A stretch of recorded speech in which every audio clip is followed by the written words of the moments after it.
அவனுடைய வார்த்தையினராக நாம் நம்முடைய கவனத்தை வைப்போம். சங்கீதங்களின் புஸ்தகம் 115வது சங்கீதம் 11வது வசனத்திலிருந்து 13வது வசனம் வரைக்கும் நாம் எல்லாரும் சேர்ந்து வாசிக்கலாம். கர்த்தருக்கு பயப்படுகிறவர்களே,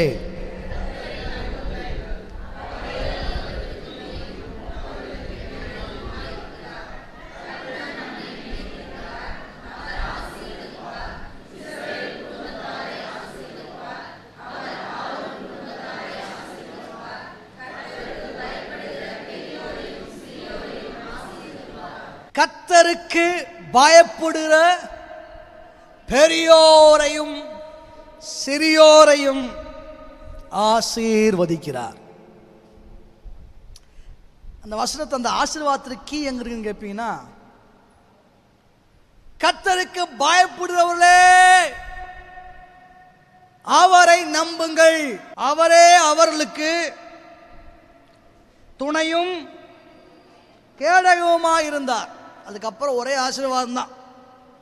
கர்த்தருக்கு பயப்படுறவர்களே அவர் நம்புங்கன்றார்.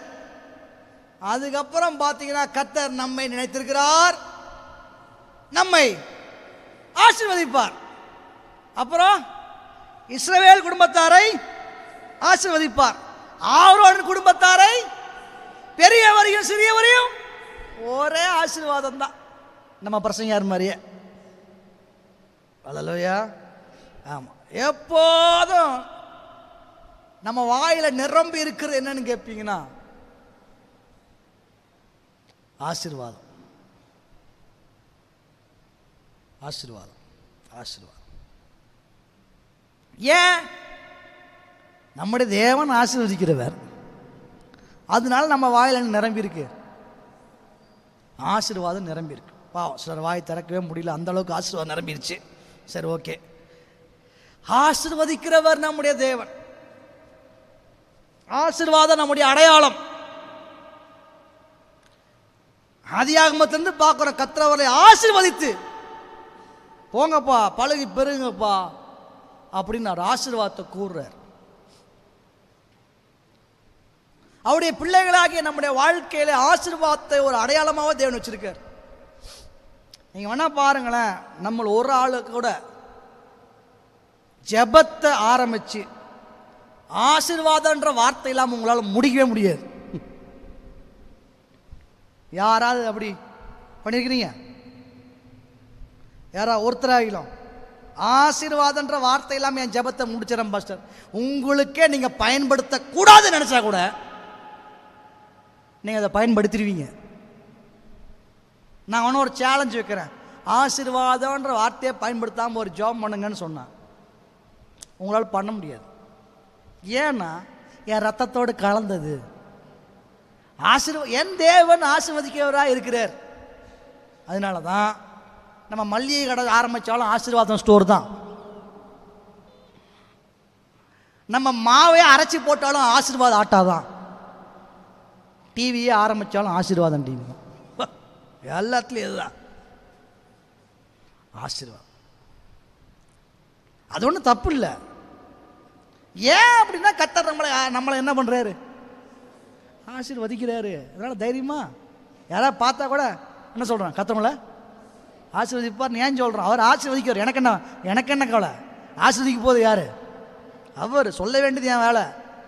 ஆசீர்வாதத்துக்கு பாத்திரமாக இருந்தால் அவங்க மேலே வரும், இல்லை அது எனக்கு வரும். ஆகியனால தைரியமாக மற்றவங்களை ஆசீர்வதிக்கும் போது சந்தோஷமாக ஆசீர்வதிக்கணும். ஏன்றால் நம்முடைய ஆண்டவர் ஆசீர்வதிக்கிறவர். ஆசீர்வதிப்பதுன்னா அவருக்கு ரொம்ப பிரியம். அப்படிதான் என் பைபிள் சொல்லுது. சபிக்கணும்னு நினைச்சவன் கூட வாயில சாபம் என்ன பண்ணல, வரல. ஏன்னா அப்பா அவங்க ஆண்டவர் எதுல பிரியமா இருக்காருன்னா அவங்கள ஆசீர்வதிக்கிறதுல பிரியமா இருக்கார். இந்த ஆசீர்வாதம் அப்படின்னு சொல்லும் பொழுது அதுக்கு கீவேர்டு என்ன தெரியுமா? கர்த்தருக்கு பயப்படுகிற சிறியோரையும் பெரியோரையும் ஆசீர்வதிக்கிறார். ஆசீர்வாதத்திற்கு சாவி எது அப்படின்னா, சொல்லுங்கோ, கர்த்தருக்கு பயப்படுகிற பயம். சாவியை தொலைச்சு போட்டுட்டு பூட்டு திறக்கப்படணும், பூட்டு திறக்கப்படணும். நீங்கள் என்ன வச்சு அடிச்சுட்டு இருந்தாலும் பூட்டு திறக்காது. நாம் ஒரு விஷயத்தை நிரூபிக்கணும். சொல்லப்போனால் நான் கர்த்தருக்கு பயப்படுகிறவன் என்ற ஒரு உறுதி எனக்குள் இருந்தால் நிச்சயம் நான் கர்த்தரால் ஆசீர்வதிக்கப்படுவேன். If I am very sure that I fear the Lord and I am very sure that I will be blessed. எனக்கு ஒரு உறுதி இருக்கணும், நான் கர்த்தருக்கு பயப்படுறவன், நான் கர்த்தருக்கு பயப்படுறேன். பொதுவாக பயம் அப்படின்னா நம்ம எல்லாரும் என்ன புரிஞ்சு வச்சிருக்கிறோம், உலகத்தில் என்ன புரிதல் அப்படின்னா, ஒன்று நம்மளை விட பெருசாக இருந்து நம்மளை தாக்கும்னு நமக்கு தோணுச்சுன்னா நம்ம என்ன பண்ணுவோம், பயப்படுவோம். சில ஆள் எதை பார்த்தாலும் பயப்படுறாங்க, அது வேற விஷயம். ஆனால் பொதுவாக எல்லாருக்கும் என்ன, எது பயம் அப்படின்னா, நம்மளோட பவர்ஃபுல்லு, அது நம்மளை தாக்கும். உங்கள் வீட்டில் அடிக்கடி ஒரு பூனை குட்டி வருது, அதை பார்த்து நீங்கள் பயப்படுவீங்கன்னா, காதில் அடிக்கிறது என்ன, கழுத்தை பிடிக்கிறது என்ன, தூக்குறது என்ன, வைக்கிறது என்ன, தோல் மேலே போடுறது. ஏன்? எனக்கு தெரிஞ்சு போச்சு அது என்ன ஒன்றும் பண்ணாது. பாவப்பட்ட நாய் ஒன்று இருக்கும் உங்கள் வீட்டு ஏரியாவில், அதை நம்ம வாழ் பண்ணுற வேலை இருக்கு பாருங்க. வாழை தட்டுறது, வாழை பிடிக்கிறது, காலை தட்டு, அது என்னவெல்லாம் பண்ணால் பயப்படுமோ அதெல்லாம் பண்ணுறது. ஆனால் அங்கே ஒரு நாய் இருக்கும், பார்த்தாலே கொஞ்சம் பயமாக இருக்கும். 6 கிலோ கறி வாங்கி போட்டு வளர்த்துருப்பார் தினமும். அதை பார்த்தோன்னா நம்ம வாழை சுருட்டி நம்ம வச்சுக்கிட்டு போவோம். வேண்டாம் சாமி, இதுக்கிட்ட வம்பிழுத்து. ஏன்? நம்மளை அது தாக்கிரோன்னு நமக்கு என்ன இருக்கு, பயம் இருக்கு. பயம் இருக்கு. பயம்னாலே உலகம் நமக்கு சொல்லி கொடுக்குறது என்னன்னா, நம்மளை தாக்கிரோன்றதுக்காக நம்ம அதுக்கு என்ன பண்றோம், பயப்படுறோம். பயங்கரமா பேசுவோம், ஆனா ஆபீசரை பார்த்தா கொஞ்சம் பயப்படுவோம். யாராவது நம்ம அசைக்கிறோம். இன்ஸ்பெக்டர் வந்து நிற்பார், சார் என்ன ஆயிருது, லத்தி வேற கையில் வச்சிருக்காரு, அவர் பேசுறதுக்கு போல லத்தி பேசிருச்சுன்னா கஷ்டமே அப்படின்னு நம்மளை அறியாமலே என்ன வருது, நம்மளுடைய பலமுள்ள ஒன்று நம்மளை தாக்கும் பொழுது நமக்கு பயம் வருது. ஆனால் கர்த்தருக்கு பயப்படுற பயத்தை நம்ம அதோட கம்பேர் பண்ண கூடாது. கர்த்தருக்கு பயப்படுற பயம் அது வித்தியாசமானது. கர்த்தர் வந்து நம்மளை அடிச்சிடுவாருன்றக்காக நம்ம பயப்படக்கூடாது. அது வந்து அப்படின்னா நீங்கள் இன்னும் முழுசாக கர்த்தரை புரிஞ்சுக்கலன்னு அர்த்தம். அதாவது நான் நேற்று கூட ஒரு அழகான சொற்றொடரை படித்தேன். அடிக்கடி நான் அதை படிக்கிறது உண்டு. அதை வந்து நான் சொல்லியிருக்கேன் பிரசங்கத்தில் கூட. Integrity. What is integrity? Integrity is doing your work very faithfully and truthfully, even no one watches you. உத்தமம் என்றால் என்ன? உத்தமம் என்பது நீங்கள் செய்யும் வேலையை யார் பார்க்காவிட்டாலும் அதை நீங்கள் உண்மையோடு செய்கிறதுக்கு பெயர் தான் உத்தமம். யாரும் பார்க்கலனாலும் உண்மையா செய்யறோம் பார்த்தீங்களா, அதுக்கு பேர் தான் என்னது, உத்தமம். அவர் பார்க்குறாருன்னா ஒரு மாதிரி செய்கிறது, பார்க்கலன்னா இந்த டேபிள் தொடப்பா அப்படின்னு ஒரு சொல்கிறாருன்னு வச்சுக்கோங்களேன். சரி சார், ஓகே. அவர் மாத்திரம் பார்க்கட்டுமே, அந்த டேபிள் சந்தில் இருக்க ஒரு சின்ன அழுக்கு விட மாட்டோம், போட்டு துடைக்கிறது. தொடச்சிருக்கான்ட்டு போயிட்டாருன்னு வச்சுக்கோங்களேன். போயிட்டாரா, இதை வேற கேடு, அவ்வளோதான் முடிஞ்சு போச்சு. அப்போ என்னது அப்படின்னா, ஆள் பார்க்கறதுக்காக ஒன்று, பார்க்காதப்போ ஒன்று. அது என்ன இல்லை அப்படின்னா, அது உத்தமமே அல்ல. யார் பார்த்தாலும் சரி பார்க்கலனாலும் சரி, எனக்கு கொடுக்கப்பட்ட வேலையை நான் உண்மையோடு செய்வேன் அப்படின்னா அவங்க யாருன்னா உத்தமமான ஆட்கள். அல்லேலூயா. ஊழியமாக இருக்கலாம், வேலையாக இருக்கலாம், பொறுப்பாக இருக்கலாம். நம்மளை யாரும் பார்க்கலன்றதுக்காக ஒரு மாதிரி நம்ம நடந்துக்கூடாது கூடாது. யார் பார்த்தாலும் யார் பார்க்கலனாலும், உதாரணமாக சொல்லலாம், சொன்ன மாதிரி இந்த கிளாஸில் பசங்கள்லாம் பார்த்தீங்கன்னா ரொம்ப பவ்யமாக ஸ்கூலில் ரொம்ப பவ்யமாக உட்காந்துருப்பாங்க. சரி, இதே அவனை ஒரு சின்ன ஒரு கற்பனை பண்ணி பார்த்தீங்கன்னா, டீச்சர் இல்லை, அன்றைக்கி வரல, ஒரு டீச்சரும் அந்த பிளாக்லேயே இல்லை, யாரும் வரல போல, நிறைய மாணவர்களும் இல்லை, கொஞ்சம் பேர் தான் இருக்கிறானுங்க, ஒரு 10 பேர் தான் இருக்கிறானுங்க, 5 பேர் தான் இருக்கிறானுங்க. இந்த 5 பேரை கொண்டு போய் கிளாஸில் விட்டா எப்பயும் உட்காந்து படிக்கிற கிளாஸ் தான். அன்றைக்கி யார் இல்லை? டீச்சர் இல்லை, கண்டிக்கிறதுக்கு யாரும் இல்லைன்னா என்ன தெரியும் பண்ணுவான்? ஒரு சிலர் இருக்கிறான், அவன் டீச்சர் வரலையா நேராக போவான், டீச்சர் சேர்லேயே உட்காருவான், அப்படின்னுவான், குச்சி எடுப்பான், எல்லாம் வேலை கட்டுவான், அப்புறம் ட்ராவை திறப்பான், சாக்பீஸ் எடுப்பான், எழுதிட்டு சாக்பீஸ் தூக்கி போடுவான், ட்ராவை ஓங்கி அடிப்பான், டீச்சர் மேல கோவத்தில் அவளை காட்டுவான். இதே ஆள் தான் டீச்சருக்கு மேல் பாருங்க இப்படி உட்கார்ந்துருப்பான். ஏன் அப்படின்னா டீச்சர் இருக்கிறாங்கன்னு பயம், ஆள் இல்லாதப்போ. அப்போ நீங்க புரிஞ்சுக்கலாம் எது உத்தமோ எது உத்தமோ இல்லைன்னு புரிஞ்சுக்கலாம். அல்லேலூயா. பாஸ்டர் எங்கேயோ ஆரம்பிச்சு எங்கேயோ போயிட்டீங்களே. ஆமாம் ஆமாம் வரேன். எப்படி உத்தமம், யாரு பார்க்காவிட்டாலும் நம்முடைய பணியில உண்மையா இருப்பதுதான் எப்படி உத்தமமோ, அதுபோல கர்த்தர் நம்மளை அடிச்சிடுவாரு. சில நம்ம சொல்லி வைக்கிறது அப்படிதான். தப்பான சாமி சாமி கண்ணை குத்திரோன்றதுக்காக கொஞ்சம் பேர் பயந்துட்டு இருக்கான். அதுவல்ல கர்த்தருக்கு பயப்படுற பயம். கர்த்தர் என்னையும் அவருக்காக நம்பிட்டாரு. அந்த நம்பிக்கைக்கு நான் பாத்திரவனா இருக்கணும். அவர் என்னை நம்பின நம்பிக்கையை நான் உடைச்சிடக்கூடாது அப்படின்னு சொல்லி அவர் நம்பிக்கைக்காக நான் என்னை அர்ப்பணித்து வாழ்கிறேன். பார்த்தீங்களா, அதற்கு பேர் தான் கர்த்தருக்கு பயப்படுகிற பயம். அல்லேலூயா. கர்த்தர் உங்க எல்லாரையும் நம்புறாரு. என்ன நம்புறாரு? உங்களை நம்புறாரு. நம்ம எல்லாரையும் கர்த்தர் நம்புறாரு. அந்த நம்பிக்கையை நான் பொய்த்து போக வச்சிடக்கூடாது. அந்த நம்பிக்கைக்கு நான் பாத்திரமா இருக்கணும். அந்த நம்பிக்கையை நான் காப்பாற்றணும் அப்படின்னு எனக்கு வாழ்க்கையில் ஒவ்வொரு கட்டத்தில் ஒவ்வொரு மாதிரி சான்ஸ் வரும். எதுக்கு தெரியுமா? அதெல்லாம் ஒன்றும் பிரச்சனை இல்லை, அந்த நம்பிக்கையை விட்டுரு, உனக்கு ஒரு வாய்ப்பு பாரு, உனக்கு ஒரு வாசல் பாரு அப்படின்னு எனக்கு வாய்ப்பு கிடைக்கும். எதுக்குன்னா அந்த நம்பிக்கைக்கு நான் எதிராக பயணப்படுறதுக்கு எனக்கு வாய்ப்பு கிடைக்கும். சில சோதனைகள் வரும், டெம்டேஷன்ஸ் வரும், டெஸ்ட் வரும், இதெல்லாம் வரும், இதெல்லாம் வரும், சுற்றி சுற்றி வரும்.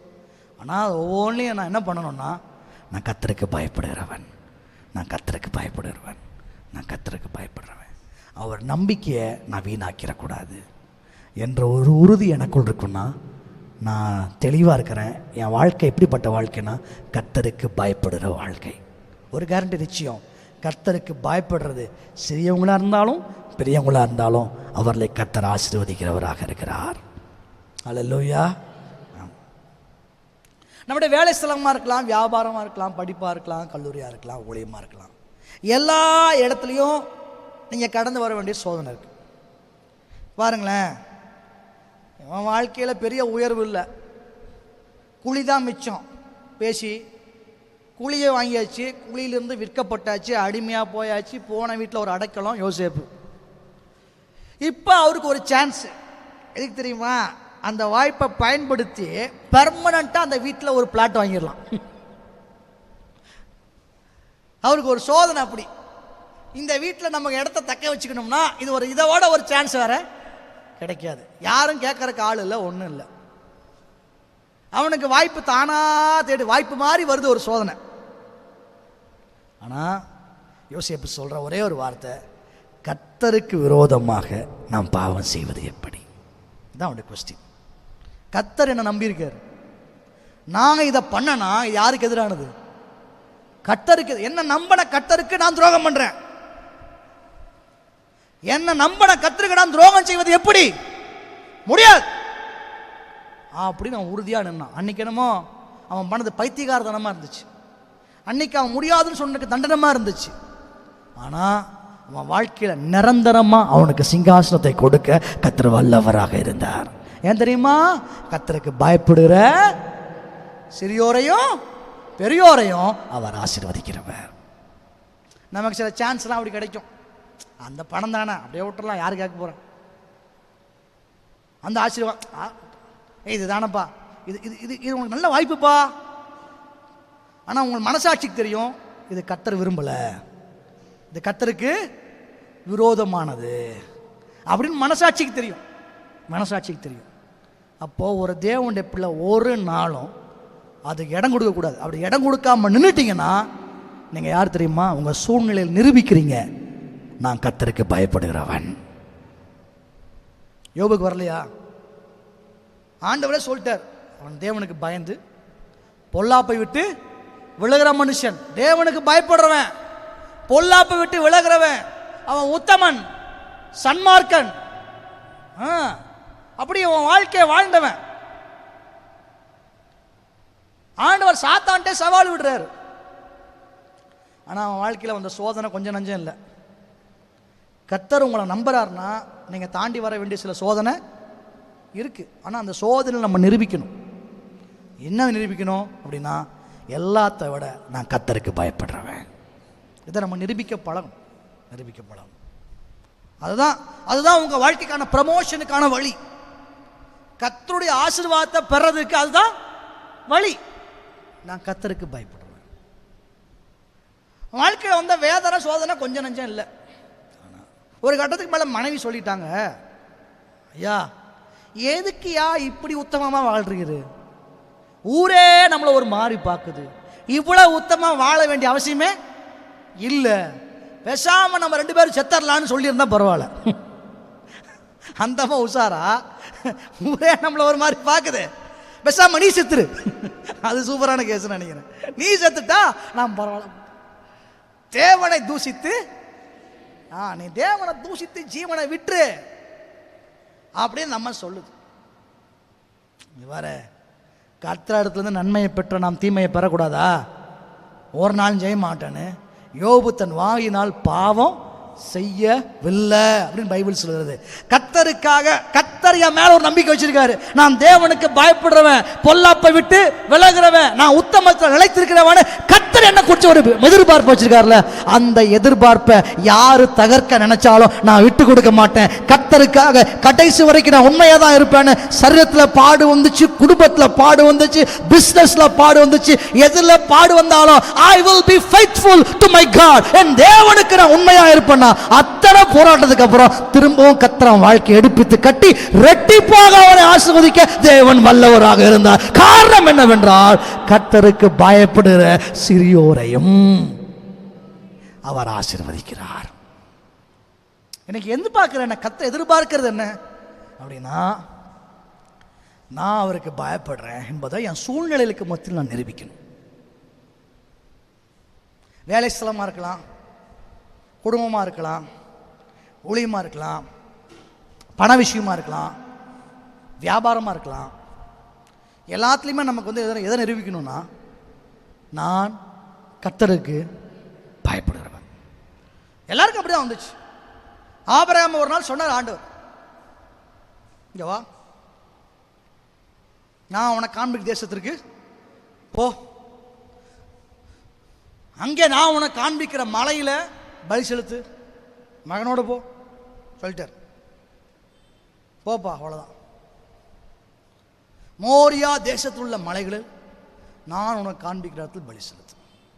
போனா அன்னைக்கு கர்த்தர் சாட்சி கொடுத்தாரு. என்ன தெரியுமா? நீ தேவனுக்கு பயப்படுற என்று இப்பொழுது அறிந்திருக்கிறேன். அன்னைக்கு கூப்பிடுற அன்னைக்கு ஆபிரகாம் வந்துட்டார். முதல்ல கூப்பிட்டார் பார்த்தீங்களா, வாப்பா போப்பான்னு பார்த்தீங்களா, ரெடி, அன்னைக்கு ரெடி. ஏன்னா அன்னைக்கு பிள்ளைங்க இல்லை, யாரும் இல்லை, கூப்பிட்டாரு, வந்தாச்சு, பிடிச்சாச்சு. அப்படியே 25 வருஷம் ஒரே விசுவாசம் தான், ஒரே ஜபம் தான், ஒரே சோத்திரம் தான். அதுதான் எதுக்குன்னா, நான் கேட்டது எனக்கு கிடைக்கணும், நான் கேட்டது எனக்கு கிடைக்கணும், நான் கேட்டது எனக்கு கிடைக்கும். ஆனால் கேட்டது கிடைச்சிருச்சு. அல்லேலூயா.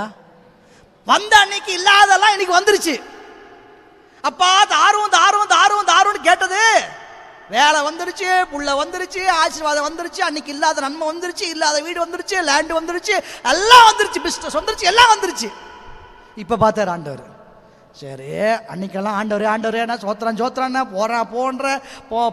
போற வானா வர எல்லாம் பண்றியே, இன்னைக்கு நீ போ அப்படின்னா, புள்ள வந்ததுக்கப்புறம், வாக்குத்தத்தம் அவனுக்கு வந்ததுக்கப்புறம், காலங்கள் மாறினதுக்கப்புறம், சூழ்நிலை மாறினதுக்கப்புறம், அன்னைக்கு எப்படி கீழ்ப்படிஞ்சாரோ அதே மாதிரி 35 வருஷத்துக்கு முன்னால் கீழ்ப்படிஞ்ச மாதிரி கர்த்தர் சொன்ன அன்னைக்கும் இந்த மனுஷன் போய் கீழ்ப்படிந்தார். பார்த்தீங்களா?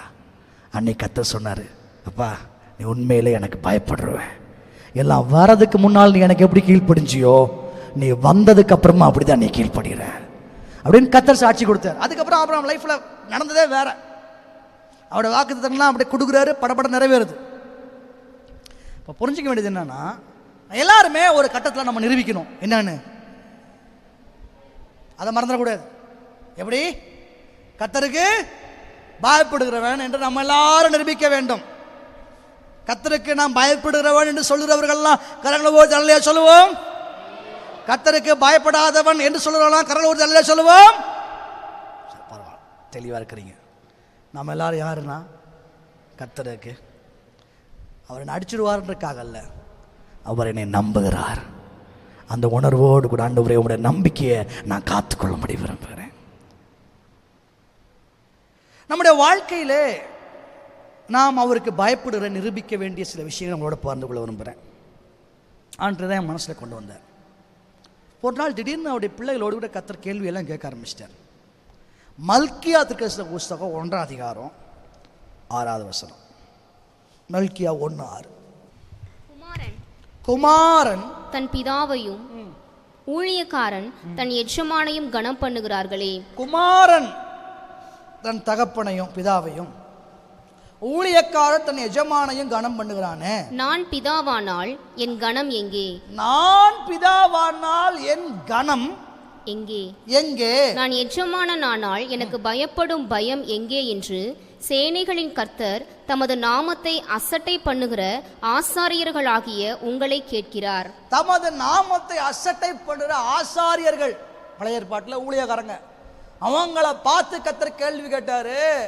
நான் உன் எஜமானனால் எனக்கு பயப்படும் பயம் எங்கே? நான் பிதாவானால் கனம் எங்கே? என் நாமத்தை அசட்டை பண்ற உங்களை நான் கேட்கிறேன் அப்படின்னு ஆண்டவர் பேச ஆரம்பிச்சிட்டார். பேசிட்டு உமது நாமத்தை 7ஆம் வசனம் சேர்த்து வாசித்துருங்க. அதற்கு நீங்கள் உமது நாமத்தை எதினாலே அசட்டை பண்ணினோம் என்கிறீர்கள். போதும். இங்க கவனிச்சிங்களா? ஏன் எனக்கு பயப்படுற பயம் எங்கே? இதான் ஆண்டவர் கேட்கிறார். நம்ம வாழ்க்கையை பார்த்து இன்னைக்கு கேட்கிறார். ஆசாரியர்கள் அப்படின்னா, பாஸ்டர் உங்களை தான் ஆண்டவர் கேட்கிறாரு அப்படின்னு நீங்க சொல்லலாம். Nothing wrong. ஆனால் புதிய ஏற்பாட்டு நாட்களில் நம்ம எல்லாரையுமே தேவன் யாரா மாற்றிருக்காருன்னா, ராஜரீக ஆசாரிய கூட்டமாக மாற்றிருக்கிறார். அப்போ ஒரு வகையில் நம்ம எல்லாருக்குமே இது பொருந்தும். நான் உன் எஜமானனானால் எனக்குரிய பயம் எங்கேன்னு கேட்கிறார். எனக்கு பயப்படுறேன்னு சொல்றியாப்பா, எனக்கு பயப்படுற பயத்தை உன் வாழ்க்கையில் நான் தேடி பார்க்குறேன். இதில் இருக்கா, அதில் இருக்கான்னு ஒவ்வொன்றா தேடுறேன், என்னால் கண்டுபிடிக்க முடியல. நீ என்னை பயப்படாதனால எனக்கு என்ன தோணுன்னா, என்னை அசட்டை பண்ணுறேன்னு நான் தோணுது. நான் லிஸ்ட்டை போடுறேன், நீ வேணா கண்டுபிடிச்சி சொல்லு. எதனால அசட்டை பண்ணுறேன்னு கேட்டுக்கிட்டே நீ போகிற, ஆனால் நீ எனக்கு பயப்படலை அப்படின்னு கர்த்தர் ரொம்ப ஸ்ட்ராங்காக ஒரு பிள்ளைகளோடு பேசினார் அன்னைக்கு. எனக்கு பயப்படுறதா நீ சொல்ற, பயப்படுறதெல்லாம் ஆசீர்வதிச்சேன். ஒரு காலத்துல நீ எனக்கு பயந்த, எனக்கு பயப்படுறா இருந்த, அதனாலதான் உன்னை நான் ஆசீர்வதிச்சு, உன்னை கொழுக்க பண்ணி, உன்னை செழிக்க பண்ணி, உன்னை ஆசீர்வதிச்சு, உன் எல்லையை விரிவாக்கி, உனக்கான செட்டில்மெண்ட்டை கொடுத்து, உன்னை கனமான பொசிஷன்ல கொண்டு வந்து நான் வச்சுட்டேன். ஆனா அன்னைக்கு இருந்த பயத்தை நான் பல வருஷம் கழிச்சு உன்னை தேடி பார்க்கிறேன். இன்னைக்கு உங்ககிட்ட எனக்கு பயப்படுற பயம் இல்லைன்னு ஸ்ட்ரைட் ஃபார்வர்டா கர்த்தர் அன்றைக்கு இருந்த ஆசாரியர்களோட அவருடைய பிள்ளைகளோட டைரக்டா பேசிட்டார். இன்னைக்கு நம்ம லைஃபை கொஞ்சம் நிதானித்து நம்ம பார்க்கணும். கர்த்தர் நம்மை ஆசீர்வதிக்கிறவர், நோ சேஞ்ச் ஆன் இட். அதுல ஒருபோதும் மாற்றமே இல்லை. ஆனா எதை தேடுறாரு அப்படின்னா, அவருக்கு பயப்படும் பயம் எங்கன்னு தேடுறார். அதை பார்த்துட்டு தான் நம்மளை ஆசீர்வதிக்க போறார். அப்ப என் வேலையில, என் கையில் உள்ள பணத்துல, என்னோட ஆவிக்குரிய வாழ்க்கையில, என்னோட ஊழியத்துல, என்னோட ஜீவியத்துல நான் நிரூபிக்கணும். என்ன நிரூபிக்கணும்னா, நான் கர்த்தருக்கு பயப்படுறவன் நிரூபிச்சுட்டா எங்கன்னு கேட்க மாட்டார், கன்ஃபார்ம் பண்ணிட்டு போயிட்டே இருப்பார், டிக் அடிச்சுட்டு போயிட்டே இருப்பார். ஆனால் அன்னைக்கு இருந்த மட்டும் என்ன கேட்டார்னா, நீ எனக்கு பயப்படுவன் பெரிய எதிர்பார்ப்போடு நீ எனக்கு பயந்ததுனால ஆசீர்வதிச்சு, உன் பிதாக்கள் ஆசீர்வதிச்சு, உனக்கு எல்லாத்தையும் கொண்டு எல்லாத்தையும் கொடுத்துட்டேன். உனக்கு அன்னைக்கு இல்லாத செழிப்பு வந்துருச்சு, பணம் வந்துருச்சு, வசதி வந்துருச்சு, ஆசீர்வாதம் வந்துருச்சு, எல்லாம் வந்துருச்சு. ஆனால் என்ன போயிருச்சுன்னா, பயம் போயிடுச்சு. எனக்குரிய பயம் எங்க? ஆண்டவரே ஆண்டவரே சோத்திரம் அல்லேலூயாலாம் போடுறே, ஏதோ கடமைக்கெல்லாம் பண்ணி முடிச்சிடுற. ஆனால் உண்மைக்கும் பார்த்தா எனக்குரிய பயம் உன்ட்ட இல்லை அப்படின்னு கர்த்தர் ஸ்ட்ரைட்டாக பேசுகிறேன். நான் என்ன தப்பு பண்ண ஆண்டவரே? இந்த வசனம் கேட்கும்போது நம்ம கூட அப்படி தான் இருக்கும். என்னப்பா நான் என்ன குறை வச்சுட்டேன், என்ன தப்பு பண்ணிட்டேன், என்ன பண்ணிவிட்டேன் அப்படின்னு நமக்கு தோணும். அப்படி தான் அவங்களும் நினைச்சாங்க. அப்படி நினைக்கிறாங்கன்னு கர்த்தரே புரிஞ்சுக்கிட்டு பேசிட்டார். எதனாலுமே அசட்டை பண்ணினோம் என்கிறீர்களே அப்படின்னு அவரே லிஸ்ட்டு போடுறார். நான் லிஸ்ட்டில் ஒரு 8 பாயிண்ட் கண்டுபிடிச்சேன். 8 பேச முடியாது இன்னைக்கு, நேரம் நமக்கு வாய்ப்பது போல பேச போகிறேன். நம்பர் 1, 7ஆம் வசனம். என் பீடத்தின் மேல், என்னுடைய பீடத்தின் மேல் அசுத்தமான அப்பத்தை படைக்கிறதினாலேயே, அசுத்தமான அப்பத்தை படைக்கிறதினாலேயே, ஆனாலும் உம்மை எதினாலே அசுத்தப்படுத்தினோம் என்கிறீர்கள். உம்மை எதினாலே அசுத்தப்படுத்தினோம் என்கிறீர்கள். கர்த்தருடைய பந்தி எண்ணமற்று போயிற்றென்று நீங்கள் சொல்லுகிறதினாலேயே, கர்த்தருடைய பந்தி எண்ணமற்று போயிற்று என்று நீங்கள் சொல்லுகிறதினாலேயே.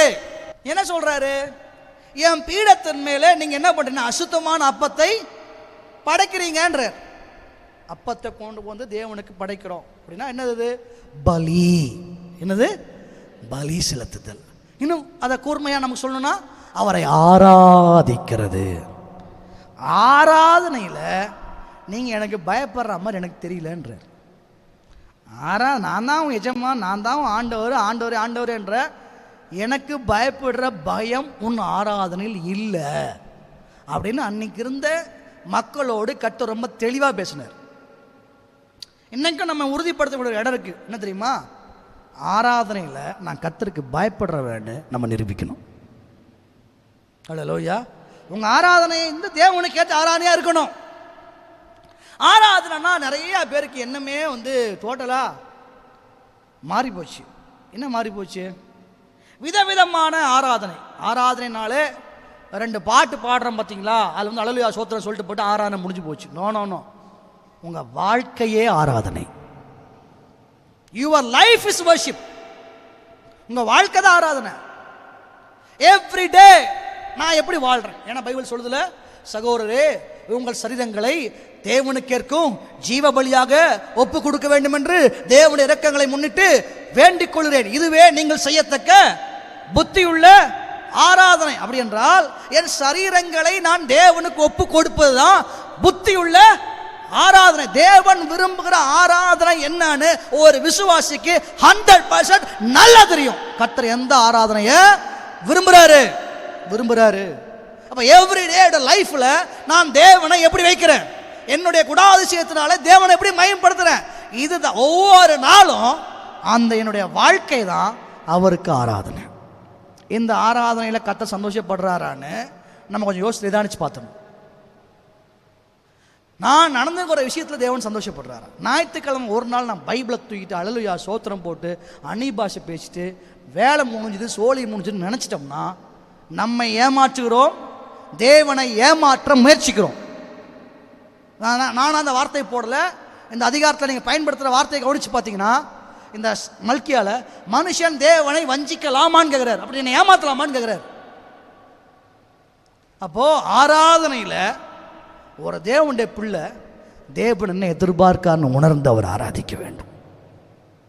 அல்லேலூயா. என் அனுதின வாழ்க்கை தான் ஆராதனை.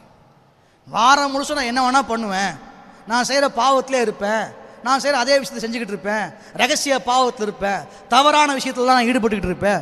ஆனால் ஞாயிற்றுக்கிழமை வந்து நான் சந்தோஷமாக கை தூக்கி பாடுவேன், ஆராதிப்பேன், என்ன வேணா பண்ணுவேன் அப்படின்னா, அதாவது அசட்டை பண்ணுற நீ என்ன, நான் யாருன்னு நீ தெரியலையா, இல்லை தெரியாத மாதிரி நடிக்கிறியா, ஆண்டவர் ஆண்டவர்னு கூப்பிட்றேன், எதிர்பார்ப்பு உனக்கு புரியலையா, எனக்குரிய பயம் எங்கேன்னு ஒரு கொஸ்டின் போடுறாரு நம்மகிட்ட. தனிப்பட்ட வாழ்க்கையில் நீ எப்படி இருக்கிற?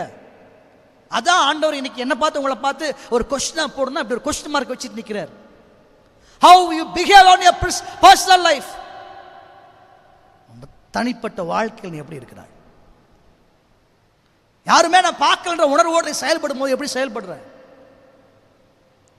நான் உன் எஜமான்றல, எனக்கு பயந்தா நீ அதில் கவனமாக இருப்பேன். உனக்கு கிடைக்க ஒவ்வொரு சூழ்நிலையும் தனிப்பட்ட வாழ்க்கையில் ஒவ்வொரு நாளும் நீ என்ன மகிமைப்படுத்துவ, எனக்கு ஆராதனை செலுத்துற மாதிரி உன் கஷ்டத்துக்கு மத்தியில் உண்மையாக இருந்து எனக்காக நீ வைராக்கியமா நிற்ப.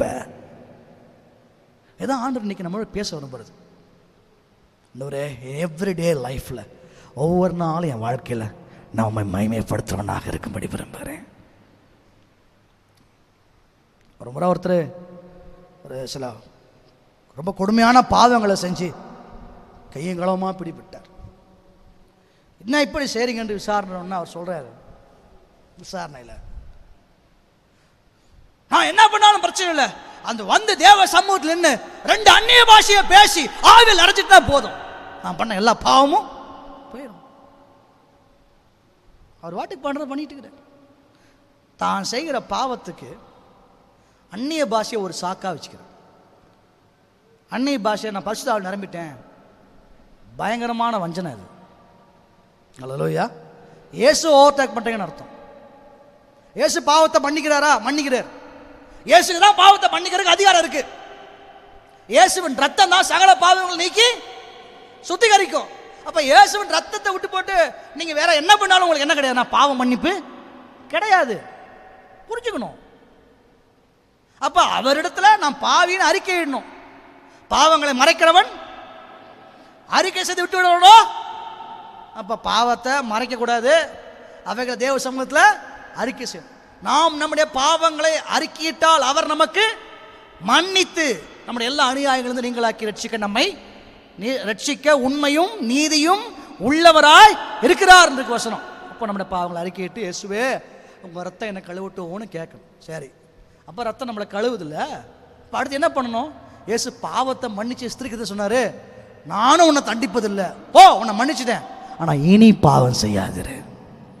அப்போ ஒரு பாவம் மன்னிக்கப்பட்ட தேவனுடைய பிள்ளை இனி நான் அதை செய்ய மாட்டேன், உமக்கு சாட்சியாக வாழும்படி விரும்புகிறேன், உங்களோட ஆவியான ஒத்தாசை எனக்கு இந்த இடத்துல தாங்க, எனக்கு உங்களோட பலனை கொடுத்துருங்கப்பான்னு கேட்டு அந்த பலனால் நிரம்பி அந்த சோதனையை ஜெயிக்கிறவர்களாக மாற வேண்டும். இது எதுவுமே பண்ணாமல் எவ்ரிடே லைஃப்பில் நான் எப்படி வேணா இருப்பேன், ஆறான வந்தால் கை தூக்கி நின்றுக்குவேன் அப்படின்னா ஆண்டா தான் பேசுகிறாரு. நீ பயப்படுற மாதிரி நடிக்கிற, உன்கிட்ட எனக்கு கூட பயம் இல்லை. ஆண்டவரே, என் வாழ்க்கையின் ஒவ்வொரு சூழ்நிலையிலும் நான் உண்மை கனம் பண்ணுறவனாக இருக்கேன், எனக்கு உதவி செய்வீராக. பைபிள் அப்படி சொல்லி பாருங்க. எல்லா வேலையிலும் எல்லா சூழ்நிலையிலும் பாருங்க. தனக்கு வேலையில் வந்த சோதனையில் தேவனுக்கு பயப்படுறவன்னு யோசேப்பு நிரூபித்தார். வாழ்க்கையில் குடும்பத்தில் வந்த போராட்டத்தில் தேவனுக்கு பயப்படுறவன்னு யோபு நிரூபித்தார். தனக்கு தேவன் வச்ச டெஸ்ட்டில் ஆபிரகாம் நிரூபித்தார் தேவனுக்கு பயப்படுறவன். மோசேயின் காலத்தில் பைபிள் சொல்றதுல மருத்துவச்சிகள் தேவனுக்கு பயந்ததினால் இப்போ தங்களுடைய ஒர்க்கிங் ஸ்பாட்டில் தேவனுக்கு பயப்படவில்லை என்று நிரூபித்தாங்க. இந்த ஒவ்வொருத்தரும் தங்கள் வாழ்க்கையில் தாங்கள் தேவனுக்கு பயப்படுறவர்கள். அப்போ எவ்ரிடே நம்மளோட லைஃப் ரொம்ப முக்கியம்.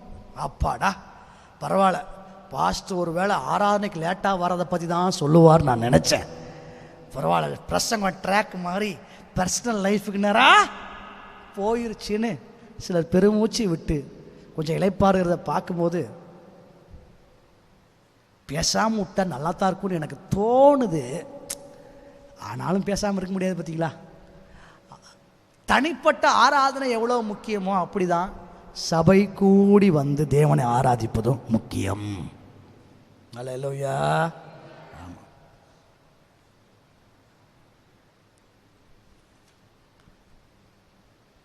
நம்ம வாழ்க்கையில் அந்த ஆராதனையை நம்ம முக்கியப்படுத்தி போகலாம்.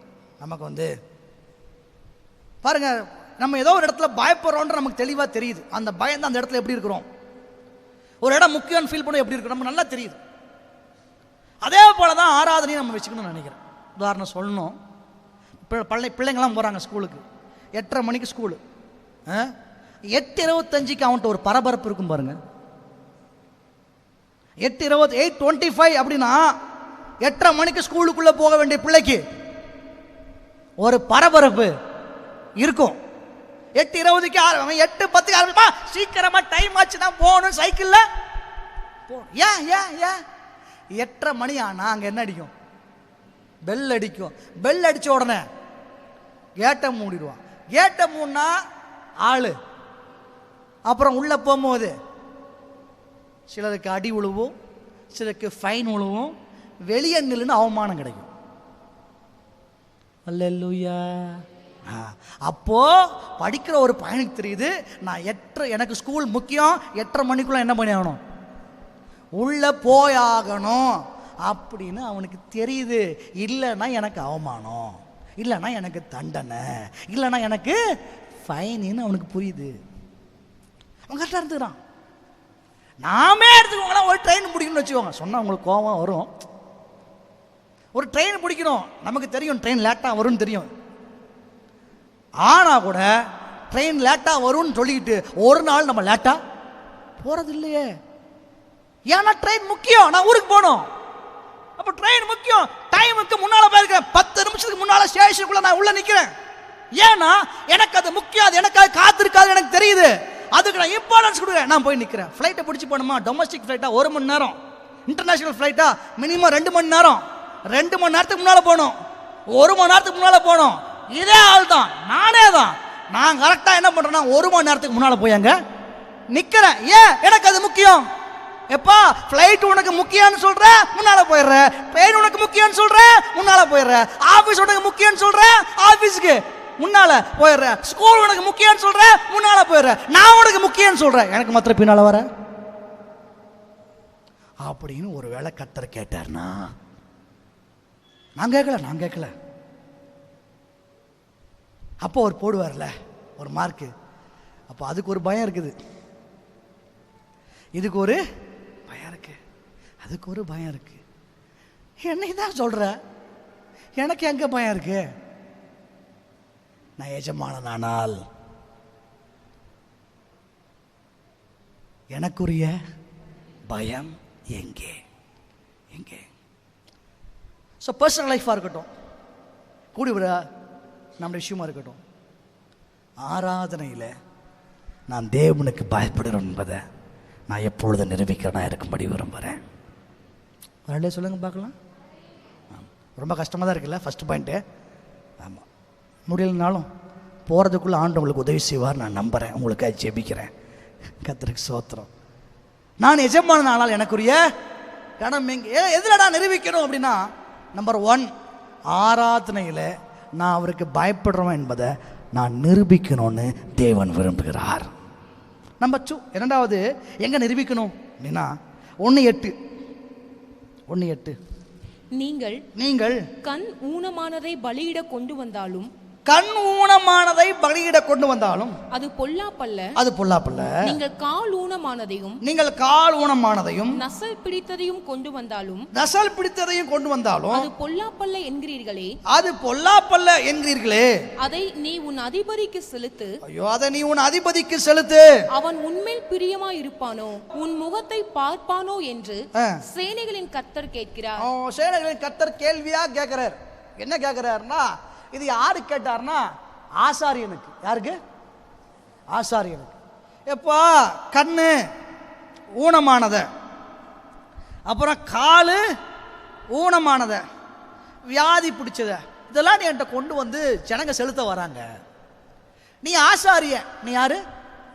உன்னை நான் வேலைக்கு வச்சேன், உனக்கு நான் வேலை கொடுத்தேன், இதை உண்மையா செய்வேன்னு நான் நினைக்கிறேன்.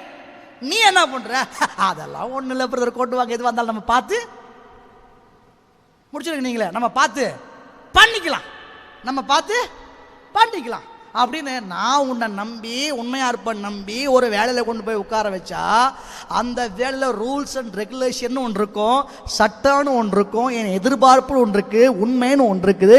இதெல்லாம் உனக்கு சொல்லி கொடுத்து உனக்கு ஒரு வேலை கொடுத்து ஆசாரியனே நான் உனக்கு செய்கிற வேலைக்கு சம்பளம் கொடுத்து உன்னை நான் அங்கே நிற்க வச்சு எனக்காக நீ நிற்பேன்னு பார்த்தா நீ அங்கே காம்ப்ரமைஸ் பண்ணிக்கிட்டு நீ வேலையில் உனக்கு கொடுத்த வேலையில் நீ உண்மை இல்லாதவனாக இருக்கிறான். இன்னொரு பாயிண்ட் சொல்லணும்னா உன் வேலையில் நீ எனக்கு பயப்படுறனா என் கண்ணுக்கு தெரியலன்றார். இவ்வளோதான், சிம்பிள். அப்போ நான் எதில் நிரூபிக்கணும்? ரெண்டாவது, என் வேலையில் நான் கர்த்தருக்கு பயப்படுறவன் நிரூபிக்கணும். எல்லாரும் தான், நான் மாத்திரம் இல்லை, எல்லாரும் தான். உங்களுக்கு கர்த்தர் வேலையை கொடுத்துருக்கார். உங்களுக்கு யார் வேலை கொடுத்தது? அதுவே பாதி பேருக்கு நம்ப முடியலல்ல.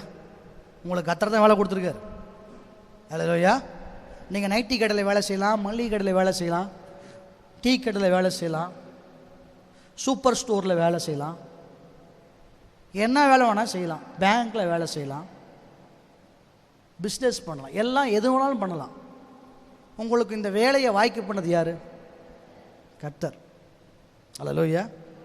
உங்களை அந்த வேலையில் எப்படி அவர் எதிர்பார்க்குறாருன்னா, நீ எனக்கு பயப்படுறவனா அந்த வேலையில் இருப்பேன்னு உன் மேலே எனக்கு ஒரு எதிர்பார்ப்பு இருக்குன்னு கர்த்தர் நம்ம ஒவ்வொரு பார்த்து சொல்கிறார்.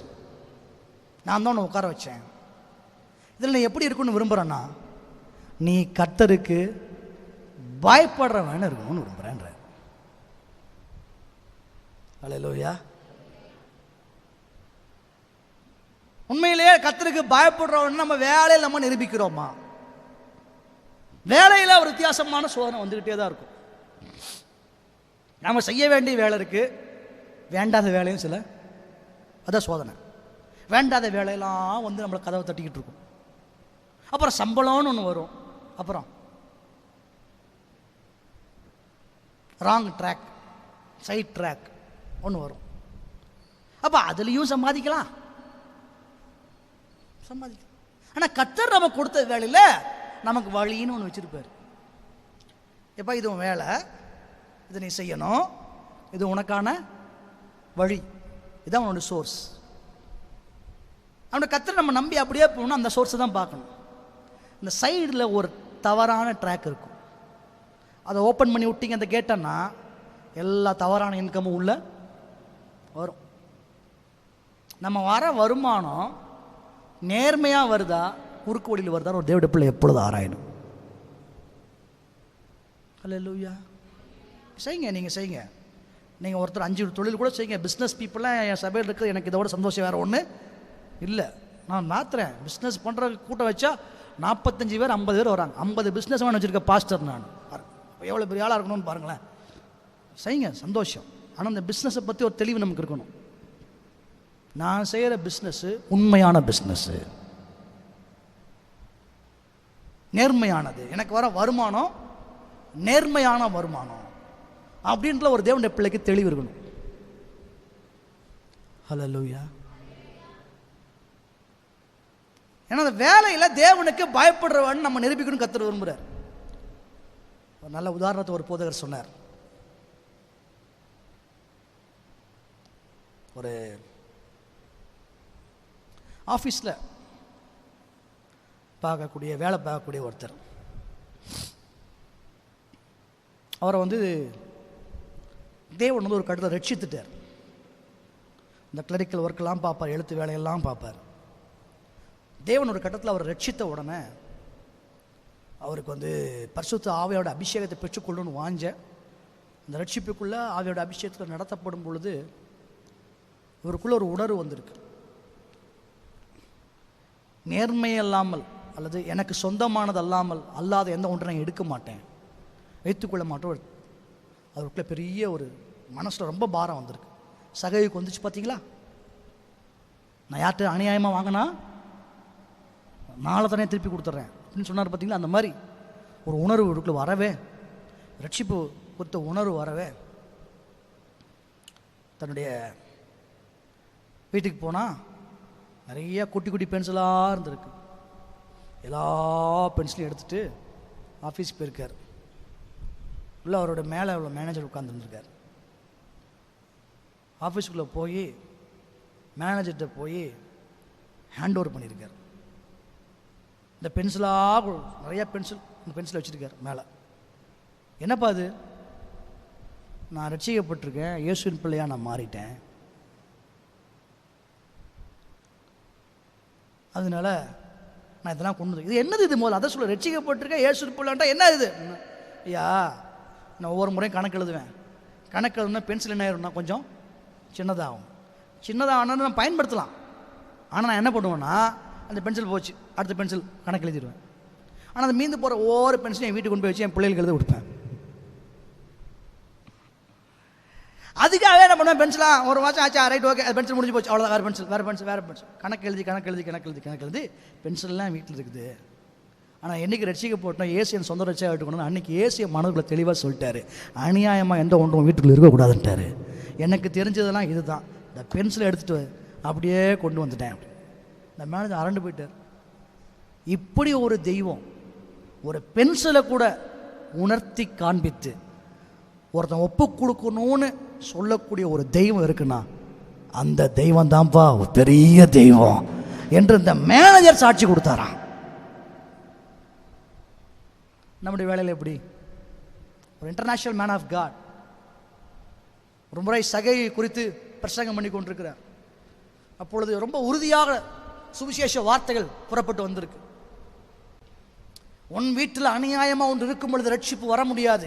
இயேசு உன் வீட்டிற்கு வர வேண்டும் என்றால் போகிற வழியிலேயே சகை ஒரு தீர்மானம் எடுத்தது போல நீ தீர்மானம் எடுக்க வேண்டும். அப்பொழுதுதான் வீட்டுக்கு ரட்சிப்பு வர முடியும். அநியாயமாக எந்த ஒன்று வீட்டுக்குள் வரக்கூடாது, திருடப்பட்டது வரக்கூடாதுன்னு ஸ்ட்ராங்கா காஸ்புல ரொம்ப சாலிடா பேசியிருக்கார் ஒரு தேவ மனுஷன்.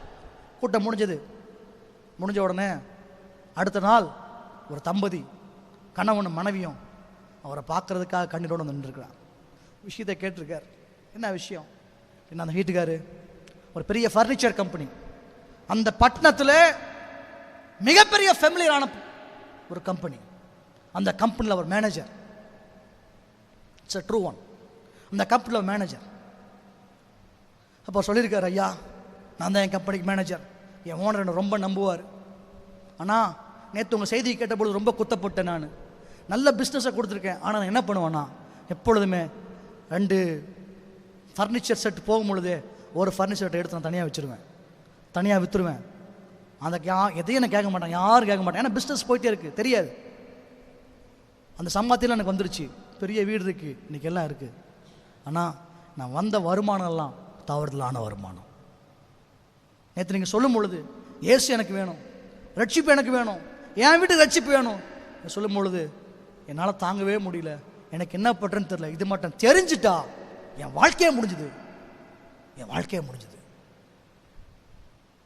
இந்த பிரசங்கர் ஜெபம் பண்ணியிருக்காரு, ஆண்டவர் உணத்தில் கொடுத்துருக்காரு. போ, நீ அப்படி பயப்படாத, தைரியமாக சொல்லு, போ, ஒப்பு கொடு, தண்டனை கொடுத்தா கூட வாங்கிக்கோ, ஆனால் நீ கர்த்தருக்கு உண்மையாரு, உனக்கு ரட்சிப்பு உண்டு. உனக்குள்ள ஆண்டவர் அந்த ரட்சிப்புக்கு ஏதுவான துக்கத்தை கொடுத்துருக்காரு இன்னும் சொல்லியிருக்காரு. நீங்கள் சொல்கிறதெல்லாம் உண்மை, எனக்கு ஆசை தான், ஆனால் என்னால் ஒன்றுமே சொல்லவே முடியாது. சொன்னால் போச்சு, என் வாழ்க்கையே போச்சு, என் குடும்பமே போச்சு. மீட்டிங்லாம் முடிஞ்சுது. அவங்க ஒரு 10 நாள் மீட்டிங் நடத்திருக்காங்க. மீட்டிங் முடிஞ்சுது. அப்போ இந்த பிரசங்கர் சொன்னால் அவனுக்கு உதவி செய்கிறேன், நானே ஓனரை பார்க்க வரேன்னு நல்லா ஜோம் பண்ணி ஒரு ஆயத்தமாக இருந்திருக்கார். இந்த ஓனரை பார்க்க போனால் ஓனருக்கு ஒரே சந்தோஷம். ஏன்னா பிரபலமான ஒரு தேவனுடைய ஊழியர். அந்த ஊர் முழுசும் வால் போஸ்டர், அந்த ஊர் முழுசும் ஃப்ளக்ஸு, பயங்கர ரோட் ஷோலாம் நடத்துவாங்க. அந்த மாதிரி ஒரு மிகப்பெரிய ஒரு வல்லமையான தேவனுடைய மனுஷன், ரொம்ப பிரமாண்டமாக ஊழியர்களை நிறைவேற்றக்கூடியவர். அவர் வந்த உடனே நோட்டீஸில் பார்த்தவர் வால் போஸ்டரில் பார்த்துட்டு நேரில் வந்து நிற்கிறார். உடனே ஹலோ, ஐ எம் ரைனாட் போங்கேன்னு சொல்லியிருக்கார். ரைனாட் போங்கே வாழ்க்கை நடந்த சம்பவம் அது. ஐ எம் மிஸ்டர் ரைனாட் போங்கேன். உடனே ஓடி வந்து அந்த ஆளு sir welcome to my place அப்படின்னு சொல்லி கூட்டி போயிருக்கு. உள்ளே வந்து ஆஃபீஸ் உட்காந்து அவங்களோட பர்சனலாக பேசணும் அப்படின்னு உடனே வாங்க அப்படின்னு சொல்லிட்டு எல்லாரும் வெளியே போய் சொல்லியிருக்காரு.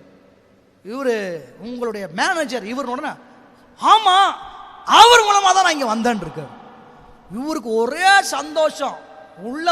மேனேஜர் உள்ள வர சொல்லிட்டு இவன் ரொம்ப நல்லவன், என்கிட்ட இத்தனை வருஷமா இருக்கிறாரு, இவர் ஆள் எனக்கு பிஸ்னஸ் நடக்குது அது இதுன்னு பயமா பாராட்டி தள்ளியிருக்காரு இந்த ஓனர்.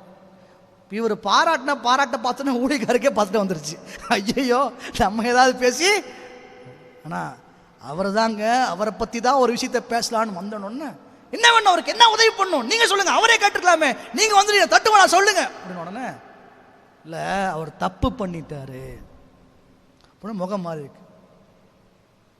உங்கள் கடையிலேருந்து இத்தனை ஃபர்னிச்சர்ஸை அவர் உங்களுக்கு தெரியாமல் வித்துட்டாருன்னு சொன்னதுதான். லிஸ்ட்டை எடுத்து செக் பண்ணா வேற லெவல், முகமே மாறிடுச்சு. உடனே நான் போலீஸை கூப்பிடுறேன், நடக்கிறதே வேற, பயங்கர பிரச்சனை. இவருக்கு இந்த ஊழியக்காருக்கும் என்ன பண்ணுறதுன்னு தெரியல. ஐயோ நம்ம தேவையில்லாம இவனை போயிட்டு சிக்கலை கொண்டு வந்து விட்டுட்டோமோன்னு. இவரை பார்த்தா அந்த மேனேஜர் சைடில் கண்ணீரோடு நின்றுட்டே இருக்கார், எந்த வார்த்தையும் பேசலை, மீதெல்லாம் நின்றுட்டே இருந்திருக்கார். அப்போது கொஞ்ச நேரம் அவர் டென்ஷன் ஆனே ரொம்ப கத்தி எல்லாம் முடிச்ச உடனே தேவ மனுஷன் சொல்லியிருக்காரு, சார் ஒரு நிமிஷம் ப்ளீஸ், 1 minute.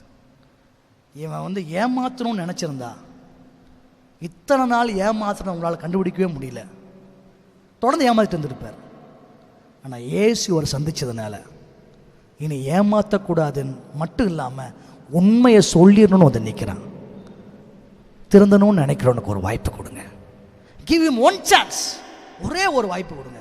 திருந்தணும்னு நினைக்கிறான், ஏதாவது செய்யுங்க ப்ளீஸ். உடனே கொஞ்சம் கொஞ்சமாக ஒரு 1/2 hour கழிச்சு அந்த ஓனருடைய கோவம் தணிஞ்ச உடனே அவர் வந்து, நீ பண்ணது மிகப்பெரிய தப்பு, எனக்கு துரோகம் பண்ணிட்ட அப்படிலாம் பேசிட்டு, சரி உன்ட்ட இப்போ என்ன பொருள்லாம் இருக்குது, எவ்வளோ பணம் இருக்குது, இதை நீ மெதுவாக இப்படி கட்டி முடி, இப்படி செஞ்சு முடிச்சிரு அப்படின்னு சொல்லி சால்வ் ஆகிடுச்சான். சால்வ் உடனே அப்படியே புறப்பட்டு வந்திருக்கார். ஓடி வந்து கையை பிடிச்சிக்கிட்டேன், ஐயா என் பணம் போகிறது முக்கியம் இல்லை, எனக்கு தேவையான ரட்சிப்பை ஏசு இப்பொழுது நிரந்தரமாக எனக்குள் கொடுத்துட்டார்ல, இதை விட வேறு சந்தோஷம் எனக்கு வேற இல்லைன்னு சொல்லி அந்த மனுஷன் கர்த்தருக்கு சாட்சியாக தன்னை அர்ப்பணித்தானா. தன் வாழ்க்கையின் சரியில் இதை அவர் எழுதியிருக்கார். ஏன் சொல்கிறேன் தெரியுமா, இதுதான் உண்மையான ரட்சிப்பு. This is the true salvation. எல்லாம் பண்ணிக்கிட்டு சம்பளம் கிம்பளம் சைடில் மேலே இப்படிலாம் ஒர்க்கை பார்த்துக்கிட்டு தேவையில்லாத வேலை செஞ்சுக்கிட்டு அதில் வர ஒரு வருமானத்தை பார்த்துக்கிட்டு கர்த்தர் என்னை ஆசீர்வதிச்சிட்டாருன்னு நெஞ்ச நிமிஷம் நிற்கிறதுல ஒரு பிரயோஜனமும் கிடையாது. நான் நிஜமான நானால் எனக்கு பயப்படும் பயம் எங்கே, ஏன்னா எனக்கு வர வருமானத்தில் அது நேர்மையாக தான் வருது, உண்மையாக தான் வருது. எந்த இடத்துல நீங்கள் இருக்கலாம், என்னமோ பிஸ்னஸ் பண்ணலாம். உன சொல்லுவார், பா அழுகின தக்காளி எடுத்து ஓரமாக போடு அப்படின்னா, ஓரமாக போடும் போதே 4 தக்காளி நல்ல தக்காளி எடுத்து போட்டுறது. இவர் தனியாக பிஸ்னஸ் பண்ணிகிட்டு இருப்பார். No, it's very wrong. மிகப்பெரிய தப்பு. நீங்கள் தான் பில் போடுவீங்க, உங்கள் சொந்தக்காரன் வந்து நிற்பார், நானே வந்து நிற்பேன், பாஸ்டர் வந்துட்டாரா, பிரைஸ் தி லார்ட் பாஸ்டர் அப்படின்ட்டு 5 கிலோ பருப்புக்கு பில் போடாமல் விடுறது. Very wrong. உங்கள் வீட்டுக்கு வந்தால் செய்யுங்க, என்னமோ உங்கள் வீட்டு பொருள் மாதிரியே கடைக்கு பில் போடாமல் விட்டா என்ன இருக்கு,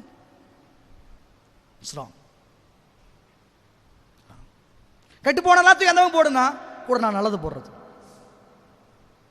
இந்த மாதிரி தங்கள் வாழ்க்கையில் தேவையற்ற சாபங்களை வருவித்துக் கொண்ட பலர் இருக்கிறாங்க. They themselves brought the curses into their life. அவங்க வாழ்க்கையில் அவங்களே சாபத்தை அறிவிச்சுக்கிட்டாங்க. ஏன்னா கொடுக்கப்பட்டது நோக்கம் வேற, நம்ம அதை பயன்படுத்துகிற விஷயமே வேற. அது வந்து உங்கள் வாழ்க்கையோட மேட்ச் பண்ணி பார்க்க உங்களை விட சிறப்பான அளவு ஒருத்தர் இருக்க முடியாது. நல்லா உங்களுக்கு தெரியும், எனக்கு கொடுக்கப்படுறது நோக்கம் என்ன, நான் பயன்படுத்துறது என்ன என்கிட்ட வந்துச்சு, நான் என்ன செஞ்சுருக்கிறேன். இது வந்து உங்களை விட உங்கள் லைஃப்பை கரெக்டாக அளந்து பார்க்குற ஒரு ஆள் கிடையவே கிடையாது. இன்னைக்கு பரிசுத்த ஆவியானவர் நம்மோடு இடைபெறுவாரானால், ஆண்டவரே எனக்கு மேலே இருக்க மேனேஜருக்கு, என்னுடைய எம்டிக்கு, என் கையில் பொறுப்பை கொடுத்த என்னுடைய ஆஃபீஸருக்கு நான் பயப்படுறனோ இல்லையோ, நான் உமக்கு பயப்படுறபடியால் என் கரத்தில் கொடுத்துருக்க ஒவ்வொன்றும் நான் உண்மையாக இருக்க விரும்புகிறேன். என்னுடைய வேலையில் என் கர்த்தர் மகிமைப்படுவாராக. அல்லேலூயா. அதான் முக்கியம். அப்போ கர்த்தருக்கு பயப்படுகிற சிறியோரையும் பெரியோரையும் ஆசீர்வதிக்கிறார். கர்த்தர்கிட்ட ஆசீர்வாதம் வந்துச்சுன்னு நம்ம தைரியமா நிக்கணும்னா, நம்ம உண்மையா இருந்துட்டா பரிபூர்ண ஆசீர்வாதத்தை கர்த்தர் கொடுப்பார். இல்லைன்னா டெம்பரவரியா தைரியமா நிற்போம். ஒரு நாள் பிடிச்சிட்டா கூனி குறுகி நிற்போம். உங்களுக்கு மாத்திரம் இல்லை, கர்த்தருடைய நாமத்திற்கும் அது அவகீர்த்தி. கர்த்தருடைய நாமத்திற்கும் அது அவகீர்த்தி. ஆகினால கர்த்தருக்கு ஸ்தோத்திரம். ஆண்டவரே, சின்ன வேலையோ பெரிய வேலையோ, அரசாங்க வேலையோ தனியார் வேலையோ, எந்த வேலையாக இருந்தாலும் என் வேலையிலே நான் உமக்கு பயப்படுறேன் என்பதை எப்பொழுது நான் நிரூபிக்கும்படி விரும்புகிறேன்ப்பா. எத்தனை பேர் ஆமென் என்று சொல்கிறீங்க?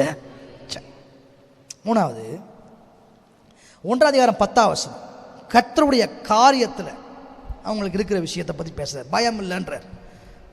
உங்களில் எவன் கூலி இல்லாமல் கதவுகளை பூட்டுவான்? எவன் கூலி இல்லாமல் கதவுகளை பூட்டுவான்? என் பலிபீடத்தின் மேல் அக்கினியை கூலி இல்லாமல் கொளுத்தவும் மாட்டீர்கள். என் பலிபீடத்தின் மேல் அக்கினியை கூலி இல்லாமல் கொளுத்தவும் மாட்டீர்கள். உங்கள் பேரில் எனக்கு பிரியமில்லை என்று சேனைகளின் கர்த்தர் சொல்லுகிறார். உங்கள் பேரில் எனக்கு பிரியமில்லை என்று சேனைகளின் கர்த்தர் சொல்லுகிறார். உங்கள் கைகளில் உள்ள காணிக்கை எனக்கு உகந்தது அல்ல.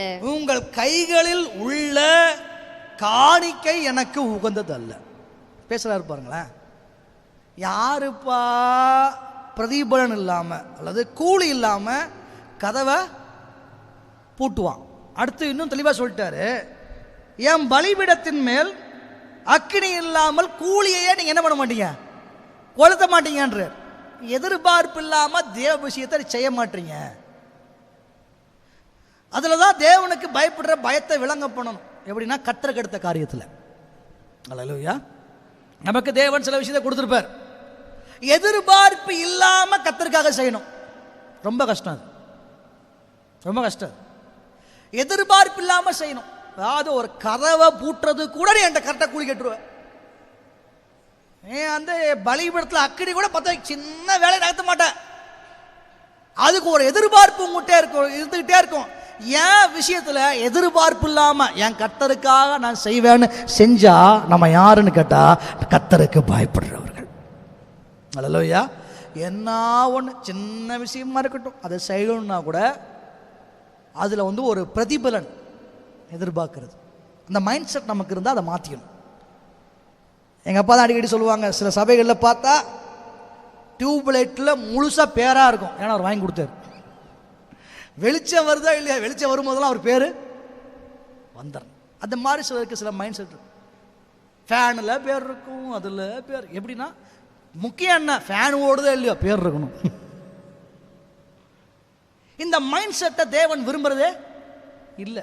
என் விஷயத்துல என் காரியத்துல நீ கூலி எதிர்பார்க்காத. ஏன்னா நான் உன் எஜமான், நான் உன் ஆண்டவர், நான் உனக்கு செய்கிறவர். கர்த்தர் அவனுக்கு எவ்வளவு செஞ்சிருக்காரு. இந்த வாய்ப்பை பயன்படுத்தி நான் கர்த்தருக்காக என் வாழ்நாளில் ஏதாவது செஞ்சிடணும்னு பிரதிபலன் பார்க்காம கர்த்தருக்காக செயல்படணும். அதான் தேவன் எதிர்பார்க்கிறார். ஆனா இன்னைக்கு உலகம் எப்படின்னா, எல்லாத்துக்கும் சின்ன சின்ன விஷயமா இருக்கலாம், பெரிய பெரிய விஷயமா இருக்கலாம், ஒரு பிரதிபலன், ஒரு அங்கீகாரம் வேணுன்றத எல்லாம் எதிர்பார்க்குறோம். எல்லாருமே எதிர்பார்க்குறோம். நான் இவ்வளோ பிரயாசப்படுறேன், எனக்கு ஒரு பாராட்டு வேணும்னு ஒரு எதிர்பார்ப்பு. ஏன் விஷயத்தில் அதை நீ செய்ய அப்படி எதிர்பார்க்காதப்பா. கர்த்தருக்காக நினைச்சு நீ செய்ய மாட்டியே, இது எனக்கு கொஞ்சம் கஷ்டமா இருக்குன்றார் ஆண்டவர். உனக்கு ஒரு எபிலிட்டி கொடுத்துருக்கிறேன், உனக்கு ஒரு அளவுக்கு ஒரு தாளந்தை கொடுத்துருக்கேன். நீ எதிர்பார்ப்பு இல்லாம எனக்காக செய்ய மாட்டேற.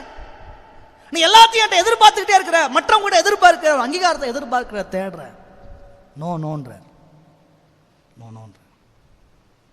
சின்ன குழந்தை எல்கேஜி படிச்சிருந்துருக்குது. கிளாஸ் டீச்சரு ஒரு குழந்தைய கூப்பிட்டு பாராட்டி இருக்கிறாங்க.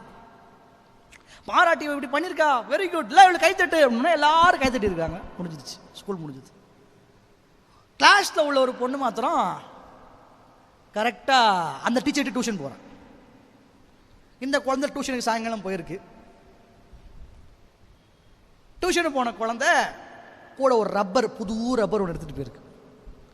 மிஸ்ஸுக்கிட்ட போய் பக்கத்தில் உட்காந்துட்டு, மிஸ் இந்தாங்க ரப்பர். டீச்சர் வாங்கி, ரப்பரா இதை அழிக்கணுமா, எதை கொண்டு வந்த கூட இல்லை மிஸ், உங்களுக்கு தான். எனக்கா? எனக்கு எதுக்குமா? கிஃப்ட். மிஸ்ஸுக்கு ஒரே சந்தோஷம், எனக்கு கிஃப்டா? ஐயோ செல்லமே, தேங்க்யூ சோ மச். ரொம்ப தேங்க்யூ மிஸ் சொல்லிடுறாங்க. உடனே குழந்தை சொல்லிச்சான், அது இங்க சொல்லாதீங்க, காலைல ஸ்கூல்ல வந்து சொல்லுங்க. எங்க சொல்லணுமா? 3 வயசு குழந்தை கூட ஒரு எதிர்பார்ப்பு இருக்குது. விஷயத்தை கொடுத்தா எதிர்பார்ப்பு இருக்கு. எனக்கு ஒரு அங்கீகாரம் வேணும், எனக்கு ஒரு பாராட்டு வேணும். எல்லாருக்கும் இருக்கா இல்லையா? எதிர்பார்ப்புன்றது எல்லாருக்கும் இருக்கும். நானும் வாரம் பிரசங்கம் பண்றேன், யாராவது ஏதாவது பாராட்டுவாங்க, எனக்கு ஒரு எதிர்பார்ப்பு இருக்கலாம். உடனே நீங்க நானும் உங்க பிரசங்கத்தை வாரம் கேட்கறேன், எனக்கு ஒரு பாராட்டு எதிர்பார்க்கலாம். இவ்வளவு தூரத்துல இருந்து வரனே பாஷனை எழுப்பி நிக்க வச்சு என்னைக்காவது ஒரு கைத்தட்டை கொடுத்து ஒரு பாராட்டு. ஆண்டு என்ன சொல்றா, எப்பா என் விஷயம் வரும்போது நீ பேசுறியா, பேசி முடிச்சுட்டு அன்னைக்கு நேற்று கூட அந்த வேத பகுதி தான் என்ன தெரியுமா, என்ன பண்ணணும்னா நான் எஜமான்னா என்கிட்ட எதிர்பார்க்காம என்ன தெரியுமா சொல்லணும்னு, நான் அப்புரோஜனமான ஊழியக்காரன், அவர் சொன்னதை மட்டும் செஞ்சாட்டுன்னு இறங்கி போயிடுன்றார். அவர் எஜமா, அவருக்கு தெரியும் என்னை எப்படி நடத்தணும்னு, எனக்கு என்ன ரிவார்டு கொடுக்கணும்னு அவருக்கு தெரியும். ஆனா நீ எதிர்பார்க்காத, டோன்ட் எக்ஸ்பெக்ட் இட், எதிர்பார்க்காத. நீ வந்து எப்போ என்னதான் சொல்லணும்னா, நான் அப்புரோஜனமான ஊழியக்காரன், நான் சொன்னதை மட்டும் நான் செஞ்சுட்டேன்னு நீ இறங்கி போயிடு. அந்த அந்த மைண்ட் செட்டை நீ உனக்குள்ள வளர்த்துக்கோ. கர்த்தருக்கு அடுத்த காரியம் அப்படின்னு வரும்பொழுது ஆண்டவர் நமக்கு சில சான்ஸ் கொடுப்பார். அல்லேலூயா. நெகேமியாவுக்கு ஒரு சான்ஸ் கிடைச்சது பாருங்க. டக்குனு சான்ஸை பயன்படுத்தி, இன்ஃப்ளூயன்ஸை பயன்படுத்தி உள்ள வரதுக்கு ஒரு வாய்ப்பு. எஸ்ராக்கு ஒரு வாய்ப்பு கிடைச்சது, செருபாபேலுக்கு ஒரு வாய்ப்பு கிடைச்சது, யோசுவாவுக்கு ஒரு வாய்ப்பு கிடைச்சது. இவங்க எல்லாம் தேவனுக்காக எதையாவது செய்யறதுக்கு ஒவ்வொரு கட்டத்துல ஒரு வாய்ப்பு கிடைச்சது. அல்லேலூயா. அந்த மாதிரி தேவன் நமக்கும் வாய்ப்பை கொடுக்கிறவர். உங்களுக்கு சில தாளத்தை கொடுத்திருப்பார், சில கிருபையை கொடுத்திருப்பார், சில வாய்ப்பை கொடுத்திருப்பார், சில இன்ஃப்ளூயன்ஸை கொடுத்திருப்பார், செல்வாக்கை கொடுத்திருப்பார். அதை நீங்க கர்த்தருக்காக பயன்படுத்தணும். ஆனா நீங்கள் எதிர்பார்ப்பு இல்லாம கர்த்தருக்கு பயன்படுத்தணும்னு தேவன் விரும்புகிறார். நானும் அப்படிதான், நீங்களும் அப்படிதான். நான் தான் செஞ்சுட்டேன், முடிச்சுட்டேன் அப்படின்னு நான் எல்லாரும் முன்னாலையும் சொல்லிடுறேன், அங்கீகாரம் எனக்கு வரணும்னு நான் கர்த்தர் விஷயத்துல எதிர்பார்த்தேன்னா நான் கர்த்தரை கனம் பண்ணல. ஆண்டவரே செஞ்சு முடிச்சிட்டேன், நான் பிரயோஜனமான ஊழியக்காரன்னா அப்படி சொல்லிட்டு போனோம்னா ஆண்டவர் நம்மளை பார்த்து சொல்லுவார். ஒரு நாள் வரும், நல்லது உண்மையும் உத்தமும் உள்ள ஊழியக்காரனே, எஜமானுடைய சந்தோஷத்துக்குள் பிரவேசி. நீ உன் எஜமானுக்காக செஞ்ச, உன் எஜமான் உனக்காக ஒரு பெரிய சந்தோஷத்தை ஆயத்தப்படுத்தி வச்சிருக்கிறார். கமான், அந்த சந்தோஷம் உனக்கானது என்று சொல்லி நம்முடைய எஜமான் நமக்கு சந்தோஷத்தை கொடுக்க வல்லவராக இருக்கிறார். மனித கரத்திலிருந்து ஒரு நமக்கு ரிவார்டு வேணுமா, கர்த்தர் கரத்திலிருந்து ரிவார்டு தேடுறோமா? அதான் நம்ம இன்னைக்கு யோசிக்கணும். இன்னைக்கு காலையில் ஆண்டவரே உமக்காக எந்த பிரதிபலனையும் பார்க்காம நான் உமக்காக ஓடும்படி விரும்புகிறேன், நம்முடைய ஊழியத்தை செய்யும்படி விரும்புகிறேன், நம்முடைய காரியத்தை செய்யும்படி விரும்புகிறேன். எத்தனை பேர் ஆமென் என்று சொல்கிறீங்க? நாலாவது ஆண்டு கேள்வி கேட்கிறார், திரும்ப எதில் பயப்படணும்னு சொல்கிறார். 1:13 இதோ இதோ இது எவ்வளவு வருத்தம் என்று சொல்லி, இது எவ்வளவு வருத்தம் என்று சொல்லி, அதை ஒரு திறனமாய் பேசி, அதை ஒரு திறனமாய் பேசி, பீருண்டதையும் கால் ஊனமானதையும் நசல் கொண்டதையும் கொண்டு வந்து காணிக்கையாய் செலுத்துகிறீர்கள் என்று சேனைகளின் கர்த்தர் சொல்லுகிறார். காணிக்கையிலே தேவனுக்கு பயப்படும் பயம் உங்ககிட்ட இல்லை அப்படின்னு அன்றைக்கு இருந்த மக்களோடு கர்த்தர் பேசுறார். எதுல இல்லை? ஆமாம், அதை ஒரு ரொம்ப வருத்தப்பட்டுக்கிட்டு சஞ்சலப்பட்டுக்கிட்டு, ஐயோ அதுக்கு ஒரு இப்படியாக்கோ இப்படியாக்கோ அதுவாக்கணும். இந்த காணிக்கையில் ஒரு பயங்கர வெசனம், தசம பாகத்தில் வெசனம், அப்படியே வெசனப்பட்டுக்கிட்டு நீங்கள் உன்ட பெஸ்ட் இருக்கும் பொழுது நீ நசல் கொண்டதை நீ கொண்டு வர, தன் மந்தையில் கடா இருக்கையில் கெட்டு போனதை ஆண்டவருக்கு கொண்டு வர, இப்படிலாம் ஆண்டவர் பேசுகிறார். கால் ஊனமானது இப்படிலாம் நீ எடுத்துக்கிட்டு வர. இதில் என்ன புரியுதுன்னா, காணிக்கையில் நீ எனக்கு பயப்படலை, நான் எஜமானன் ஆனால் எனக்குரிய பயம் எங்கே? ஆண்டவரே நீர் தான் உயர்ந்தவர், நீர் தான் சிறந்தவர்னு சொல்கிறேன்னா நான் ஆண்டவருக்கு சிறந்ததை தான் கொடுக்கணும். If I call God, you are the best one, then I have to give the best one to God.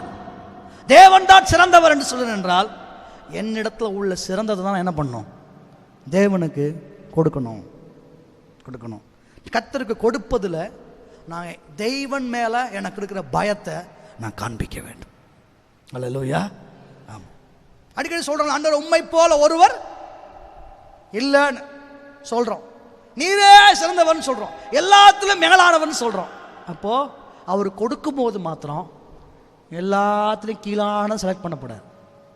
4 பிள்ளைங்க இருக்கிறாங்க, டாக்டரு, என்ஜினியரு, டீச்சரு, 3 பேர். ஒரு ஆள் டாக்டரு, ஒரு ஆள் என்ஜினியரு, ஒரு ஆள் டீச்சரு, 4வது ஆள் உருப்படாதவர். நம்பால் 3 விட்டுட்டு இந்த 4வது கொண்டு வந்து, கர்த்தாவே அவனை எப்படியாவது மீட்டு நீர் எடுத்துக்கொள்ளும். ஏன் ஒரு டாக்டரை கொடுக்கறது? அட்லீஸ்ட் குறைந்தபட்சம் ஆண்டவரே அந்த டாக்டரும் இந்த கடைசி பையனும் 2 பேரும் உமக்கு தான், அப்படியா சொல்லலாம். தேவன் அற்பமானதை எடுத்து பயன்படுத்துவார். அவருக்கு 5 அப்பம் 2 மீனும் பிரச்சனை கிடையாது. 5000 பேருக்கு பயன்படுத்துவார். அவருக்கு சின்னவன் சிறியவன் பிரச்சனை கிடையாது. பேச முடியாதவன் பேச தெரியாதவன் பிரச்சனை அவருக்கு கிடையாது. ஆனால் உங்கள் மனநிலை என்னன்னா என்ன பார்த்து இன்னைக்கு கர்த்தர் கேட்குறாரு, உங்களை பார்த்து கேட்குறாரு, what is your mind set? கர்த்தருக்கு எதுவும் முடியுன்றது வேற விஷயம்ப்பா. எல்லாத்துலையும் நான் தானே உனக்கு கொடுத்தேன், அப்படி பெஸ்ட் தானே கொடுத்துருக்கணும். பெஸ்ட் காடுன்ட்டு பெஸ்டெல்லாம் உனக்கு வச்சுட்டு ஒஸ்டெல்லாம் என் பக்கம் தள்ளி உள்ளான்னு பார்க்குறிய, உன் மனநிலை என்ன அப்படின்னு கர்த்தர் இன்னைக்கு கேட்டால், இல்லை ஆண்டவரே பெஸ்ட்டை தான் கொடுத்தேன்னு நம்மால் சொல்ல முடியும்னா நீங்கள் கர்த்தருக்கு பயப்படுறவர்கள். அல்லேலூயா, அல்லேலூயா, அல்லேலூயா. ஆமாம், கர்த்தருக்கு நான் எந்த வகையில் அவரை கொடுத்து நான் கனம் பண்ணுறேன்? என்கிட்ட உள்ள பெஸ்ட்டை நான் அவருக்கு கொடுக்குறேன்னா இல்லை ஒஸ்ட்டை நான் கொடுக்குறேன்னா? பல நேரங்களில் எல்லாவற்றிலும் நம்முடைய பொருளாதாரத்துக்கு ஏற்பது நம்ம தீர்மானிக்கணும். ஒரு ட்ரெஸ் கடைக்கு போகிறோம், அப்போ என் மூளை நல்லா வேலை செய்யுது, எனக்கு ஷார்ப்பாக வேலை செய்யுது. இந்த கடையில் போனால் இவ்வளோ தான் குவாலிட்டி கிடைக்கும், ரேட்டு கூட போனாலும் பரவாயில்ல, நம்ம இந்த கடைக்கு தான் போகணும் அப்படின்னு தீர்மானம் பண்ணி ஒரு கடைக்கு என்னால் போக முடியுது. அப்போ என்ன நினைக்கிறேன்? பெஸ்ட்டை எனக்கு எடுக்கணும்னு நினைக்கிறேன். பிள்ளைகளை ஸ்கூலில் சேர்க்கணுமா? இந்த ஸ்கூலில் போடலாம், ஆனால் இதை விட இந்த ஸ்கூல் பெஸ்ட்டுன்னு எனக்கு தெரியுது. அப்போ என்ன பண்ணுறேன்? ஃபீஸ் போனாலும் பரவாயில்லன்னு இந்த ஸ்கூலில் நான் போடுறேன்னு சொல்லி நான் பெஸ்ட்டை என் பிள்ளைக்கு கொடுக்கணும்னு பெஸ்ட்டை என் பிள்ளைக்கு கொடுக்கறதுக்காக நான் போகிறேன். எனக்கு தெரியுது இந்த ஸ்கூலில் போகணும். ஒரு ட்ரெயினில் ரிசர்வேஷன் பண்ணால் கூட ஓப்பனில் போகலாம் அங்கே தான் போவோம், ஆனால் ஓப்பன் டிக்கெட்டில் போக வேண்டாம். என்ன பண்ணலாம்? ரிசர்வேஷனில் போகலாம் எனக்கு தோணுது. ஏன்? நான் சிறப்பாக கொஞ்சம் நீட்டாக போகணும் அப்படின்னு நினைக்கிறேன். அப்போ நான் அதுக்கு போகிறேன். அப்போது சிலருக்கு ஒன்றும் தோணும், ஐயோ ஸ்லீப்பரில் போகிறதோட அந்த 3 டயர் ஏசியில் போனால் நல்லா இருக்குமே அப்படின்னு. இன்னொரு ஆள் இருப்பார் 3 டயரோட, ஆனால் அவருக்கு வசதி அந்த மாதிரி இருக்கும், ஆனால் அப்படி வச்சிருப்பாரு. அப்போ யோசிப்பார் 3 டயரில் போகிறத விட 2 டயரில் போனால் இன்னும் கொஞ்சம் நல்லா இருக்குமே. அப்புறம் இன்னொரு ஃபர்ஸ்ட் கிளாஸில் போனால் நல்லா இருக்கு, அவங்களுக்கு தோணுது. அப்போ ஏதோ ஒன்று தோணுது, எனக்கு கீழே இருக்கிறத விட எனக்கு எது பெஸ்ட்டுன்னு தோணுதோ அதில் நான் என்ன பண்ணுறேன்? போகிறேன். என் மூளை வேகமாக வேலை செய்து எனக்கு ஸ்கூலுக்கு வேலை செய்யுது, துணி கடைக்கு வேலை செய்யுது, ட்ரெயினுக்கு வேலை செய்யுது, எல்லாவற்றிற்கும் என்னுடைய மூளை வேகமாக வேலை செய்யுது. இதில் பெஸ்ட்டானதை உனக்கு தெரிஞ்சு. ஒரு டீ கடைக்கு போனால் கூட அந்த டீ கடையில் டீ நல்லா இருக்காது, இந்த கடைக்கு போகலாம், இந்த கடைக்கு போனால் கரெக்டாக இருக்கும், இந்த கடைக்கு போனால் பெஸ்ட்டாக இருக்கும்னு பெஸ்ட்டாக செலக்ட் பண்ணி நல்லா செலக்ட் பண்ணி ஒரு காஃபி குடிக்க கூட என் மனசு பெஸ்ட்டை செலக்ட் பண்ணுது. அப்போ டீ கடைக்கு பெஸ்ட்டு, ஸ்கூலுக்கு பெஸ்ட்டு, ட்ரெயினுக்கு பெஸ்ட்டு, எல்லாத்துக்கும் பெஸ்ட்டு, கர்த்தருக்கு மொத்தம் ஒஸ்ட்டா?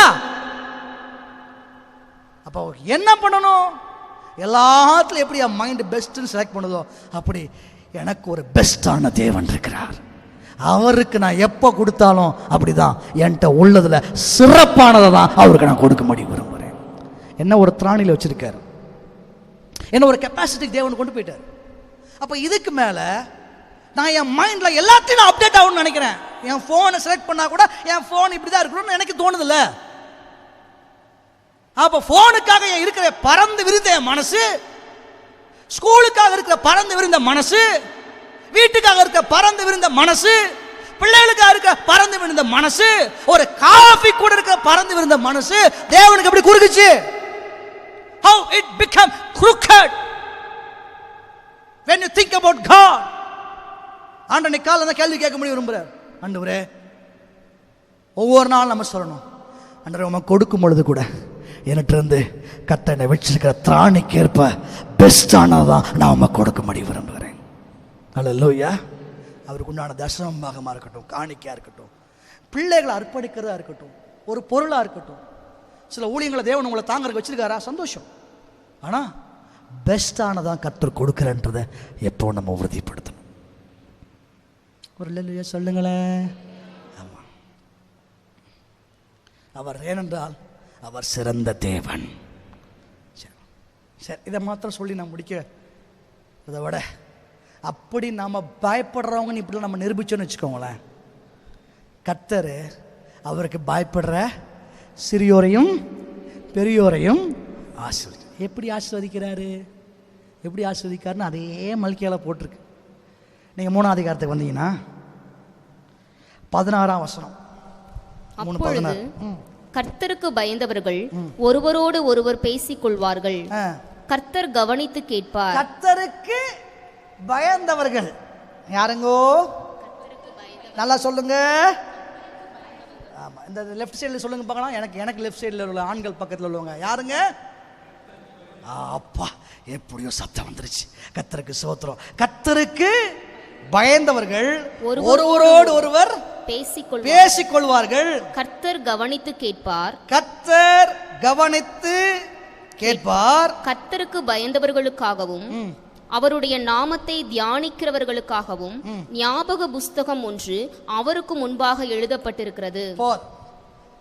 கர்த்தருக்கு பயந்தவர்கள், அவர்களுடைய நாமத்தை தியானிக்கிறவர்கள், அவர்களுக்காக ஞாபக புஸ்தகம் ஒன்று வைக்கப்பட்டிருக்கிறது. கர்த்தருக்கு பயப்படுபவர்கள் ஒருவரோடு ஒருவர் பேசிக் கொள்வார்கள். கர்த்தர் அதை கவனித்து கேட்பார். என்ன பண்ணுவாரு? நீங்க கர்த்தருக்கு பயப்படுறவங்க உங்களை நிரூபிக்கிறீங்க ஒவ்வொரு கட்டத்தில். அது மாதிரி இன்னொரு விசுவாசி நிரூபிக்கிறாங்க. இந்த 2 விசுவாசி ஒருத்தர் சந்திச்சுக்கிட்டாலே போதும். அப்படி ஒரு சந்தோஷம் இருக்கும் பொழுது கர்த்தர் என்ன பண்ணுவார்? எண்ணம் விட்டுட்டு நீங்கள் 2 பேரும் எங்கப்பா வந்தீங்க அப்படின்னு நீங்கள் 2 பேரும் உட்கார்ந்து பேசுறத அப்படியே கர்த்தர் என்ன பண்ணுவார்னா இறங்கி வந்து இன்ட்ரெஸ்டாக கவனிச்சு கேட்பார். சிலருக்கு சந்தோஷம் வரல, எனக்கு ஏன் புரியுது. கர்த்தருக்கு பயப்படுறவர்கள் ஒருவரோடு ஒருவர் பேசிக்கொள்வார்கள். கர்த்தர் அதை நம்ம பேசுறத கர்த்தர் கவனித்துக்க இப்படி இன்ட்ரெஸ்ட் ஆயிடுவார். ஏன்னா கர்த்தருக்கு ரொம்ப பிடிக்குதுல்ல உங்க வாழ்க்கை. அப்ப கர்த்தர் என்ன ஆயிடுறாரு? ரொம்ப இன்ட்ரெஸ்ட் ஆயிடுவார். சில நேரத்தை பாருங்களேன், நமக்கு சம்பந்தமே எல்லாம் பக்கத்து டேபிள் உட்கார்ந்து 2 பேர் ஒரு டாபிக் பேசுவாங்க. அந்த டாபிக் நமக்கு அப்படியே இன்ட்ரெஸ்ட தூண்டும். நம்ம ஆள் தான் இந்த டேபிள் இருப்போம், ஆனா மனசே அந்த காதே விட்டா நம்மளும் போய் 3ஆவது சேர் போட்டு உட்காந்துக்குவோம். அவ்வளோ இன்ட்ரெஸ்ட். சிலர்லாம் அப்படியே ஃப்ரெண்ட் ஆகிட்டு இருக்கிறாங்க, யாருன்னே தெரியாது. ட்ரெயினில் 2 பேர் பேசுவாங்க பாருங்க. அந்த 2 பேர் பேசின உடனே 3ஆவது ஆளு ஆமா சார் அன்னைக்கு வர அப்படின்னு ஆரம்பிச்சா போய் இறங்குற வரைக்கும் அந்த 6 மணி நேரம் அப்படியே அவங்க குழாவுவாங்க பாருங்க. ஒரு அன்பு எப்படி இன்ட்ரெஸ்ட் ஆயாச்சு. அல்லேலூயா, அல்லேலூயா. இப்படிதான் கர்த்தருக்கு பயப்படுற விசுவாசிகள், கர்த்தருக்கு பயப்படுற ஊழியக்காரர்கள், கர்த்தருக்கு பயப்படுறவர்கள் அப்படி பேசினாலே போதும். எங்க 2 அல்லது 3 பேர் என் நாமத்தினாலே கூடி வருகிறீர்களோ அவ்வளவுதான், நீங்க அங்க சேர்ந்தாலே போதும். ஆஹா, எனக்கு பயப்பட 2 பிள்ளைகள் சேர்ந்து விட்டார்கள், நானும் இறங்கி வந்து அவர்கள் பேசுகிறத இன்ட்ரெஸ்டா கேட்பேன்னு கர்த்தரே உங்க விஷயத்துல இன்ட்ரெஸ்ட் ஆகி உங்க பக்கத்துல வந்து உட்கார்ந்து கேட்பார். சந்தோஷம் தானே இல்லையா? துக்கமா? சொல்லட்டுமா? பைபிள் வசனம் சொல்லட்டுமா? இதை பாருங்க, சம்பவம் என்ன நடந்துச்சுன்னே தெரியாது. எலிசபெத் அம்மாவுக்கு, யாரு? சகரியாவுடைய மனைவி. அந்த அம்மாவுக்கு, அந்த அம்மா வாழ்க்கையில் நடந்த அற்புதம் வந்து மரியாளுக்கு தெரியும். தேவதூதன் சொல்லிட்டாரு. எலிசபெத்துக்கு இது 6வது மாதம்னு சொல்லியாச்சு. அப்போ இந்த எலிசபெத் அம்மா வாழ்க்கையில் நடந்தது யாருக்கு தெரியும்? மரியாளுக்கு. ஆனா மரியாள் வாழ்க்கையில் நடந்த விஷயம் யாருக்கு தெரியாதுன்னா எலிசபெத்துக்கு தெரியாது. அப்போ இந்த செய்தியை கேட்டுக்கிட்டு, அப்படியா தேவதூதா தேங்க்யூ சோ மச்னு சொல்லி உடனே புறப்பட்டு இந்த மரியாள் எங்க ஓடுறாங்கன்னு கேட்டீங்கன்னா மலை நாட்டுக்கு போய் எலிசபெத்தை பார்க்க போறாங்க. அல்லேலூயா. பார்த்து உடனே இந்த மரியாள் அப்படியே கட்டி பிடிச்சு ஒரு வாழ்த்து சொன்ன சொன்ன உடனே பைபிள் சொல்லுது, வாழ்த்து சத்தம் கேட்ட உடனே வயிற்றிலே உள்ள பிள்ளை களிப்பால துள்ளிற்று. அந்த பிள்ளை யார் தெரியுமா? தாயின் வயிற்றில் இருக்கும் பொழுதே பரிசுத்த ஆவியினால் நிரப்பப்பட்ட மனுஷனாக இருந்தான். ஆக இந்த ரெண்டு கர்த்தருக்கு பைபிள் சதித்துக் கொள்ள, பரிசுத்த ஆவியால் நிரப்பப்பட்ட ஒரு குழந்தை அப்படியே கலிகுற, பரிசுத்த ஆவியால் அங்கே அசைவாட ஆரம்பிக்க, இப்பொழுது எலிசபெத்துக்கு நடந்த சம்பவமே தெரியாது. ஆனா வெளிப்பாடோடு ஆவியில் நிரம்பி பேசுகிறார்கள். என் ஆண்டவருடைய தாயார் என்னிடத்தில் வந்தது எதிரால் எனக்கு கிடைக்கப்பட்டதுன்னு சொல்லி பரிசுத்த ஆவியில நிரம்பி பேசி முடிச்சு அங்க கொஞ்ச நாள் தங்கி சந்தோஷத்தோட மரியாள் புறப்பட்டு வருவது போல அவங்க ரெண்டு பேருக்கு மத்தியில் ஆண்டவர் கிரியை செய்தார். இதுதான் ஒரு விசுவாசி சந்தித்துக் கொள்ளும்போது நடக்கிற விஷயம். ரெண்டு விசுவாசி சந்தித்துக் கொள்ளும்பொழுது நடக்கிற விஷயம். ஒரு விசுவாசியை ஊழியக்காரனை சந்தித்துக் கொள்ளும்பொழுது உங்களால் சொல்ல முடியல. நான் பைபிள் வசனத்தை காட்டினதுக்கு அப்புறமா சொல்ல முடியலன்னா செக் பண்ணுங்கோ. சில நேரம் என்ன நடக்குது, நம்ம சந்திச்சுக்கிட்டாலே பேசுகிற டாப்பிக்கே வேற. அது சரியில்லை, இது சரியில்லை, அவன் சரியில்லை, இவன் சரியில்லை, அவர் சரியில்லை, இவர் சரியில்லை, அந்த குடும்பம் சரியில்லை, அந்த பிள்ளை சரியில்லை, அது சரியில்லை, சரியில்லை, சபை சரியில்லை, எல்லாம் முடிச்சுட்டு திரும்பி வந்தா ஜெபம் பண்ண போனா குற்ற உணர்வு. தேவையில்லாம ஓவரா பேசிட்டோமோ, ஆண்டவரே மன்னியும் ஐயான்னு கேட்டு திரும்ப சந்திக்கும் அதே தான் பேசுறோம். நோ, அப்படி ஏதாவது நமக்கு ஒரு உணர்வு வருதுன்னா ஏதோ சம்திங் ராங்க்கு நம்ம இடம் கொடுக்குறோன்னு அர்த்தம். அல்லேலூயா. ஏன்னா நம்ம ஒவ்வொரு கட்டத்தில் நம்ம அவருக்கு பயப்படுறோன்னு நம்ம வெளிப்படுத்தி நம்ம உறுதிப்படுத்தும் பொழுது கர்த்தர் நம்ம பேசுகிற விஷயத்தில் அவருடைய அபிஷேகத்தை அங்கீகாரத்தையும் கொடுக்க விரும்புகிறார். அதனால் ஒரு விசுவாசி ஒரு ஊழியக்காரன் ஒரு விசுவாசி, ஒரு ஊழியக்காரன் என்று பேசிக்கொள்ளும் பொழுது நல்லா புரிஞ்சுக்கணும், நான் தேவனுக்கு பயப்படனா இருந்தால் நான் பேசுகிற ஒவ்வொரு வார்த்தையும் கர்த்தர் கவனித்து கேட்குறாரு. ஏன் திரும்ப கவனித்து கேட்குறாரு? நீங்கள் அவருக்கு முக்கியன்றனால தான் கவனித்து கேட்குறாரு. இல்லைனா படா அப்படி விட்டுட்டு போயிட்டே இருப்பார். பாருங்களேன், சில நேரத்தில் யாராவது ஒருத்தவங்க நம்மளை எதாவது சொல்கிறாங்க, இல்லை நம்மளை பற்றி சொல்கிறாங்கன்னா நம்ம யார்கிட்ட போய் ஏங்க இப்படி சொல்கிறீங்க அப்படின்னு கேட்போம்னா ஒரு அளவாவது வேலிடாக இருந்தால் தான் நம்ம போய் ஒரு பைத்தியக்காரன் அவன்கிட்ட போய் நீங்கள் கேட்டிங்கன்னா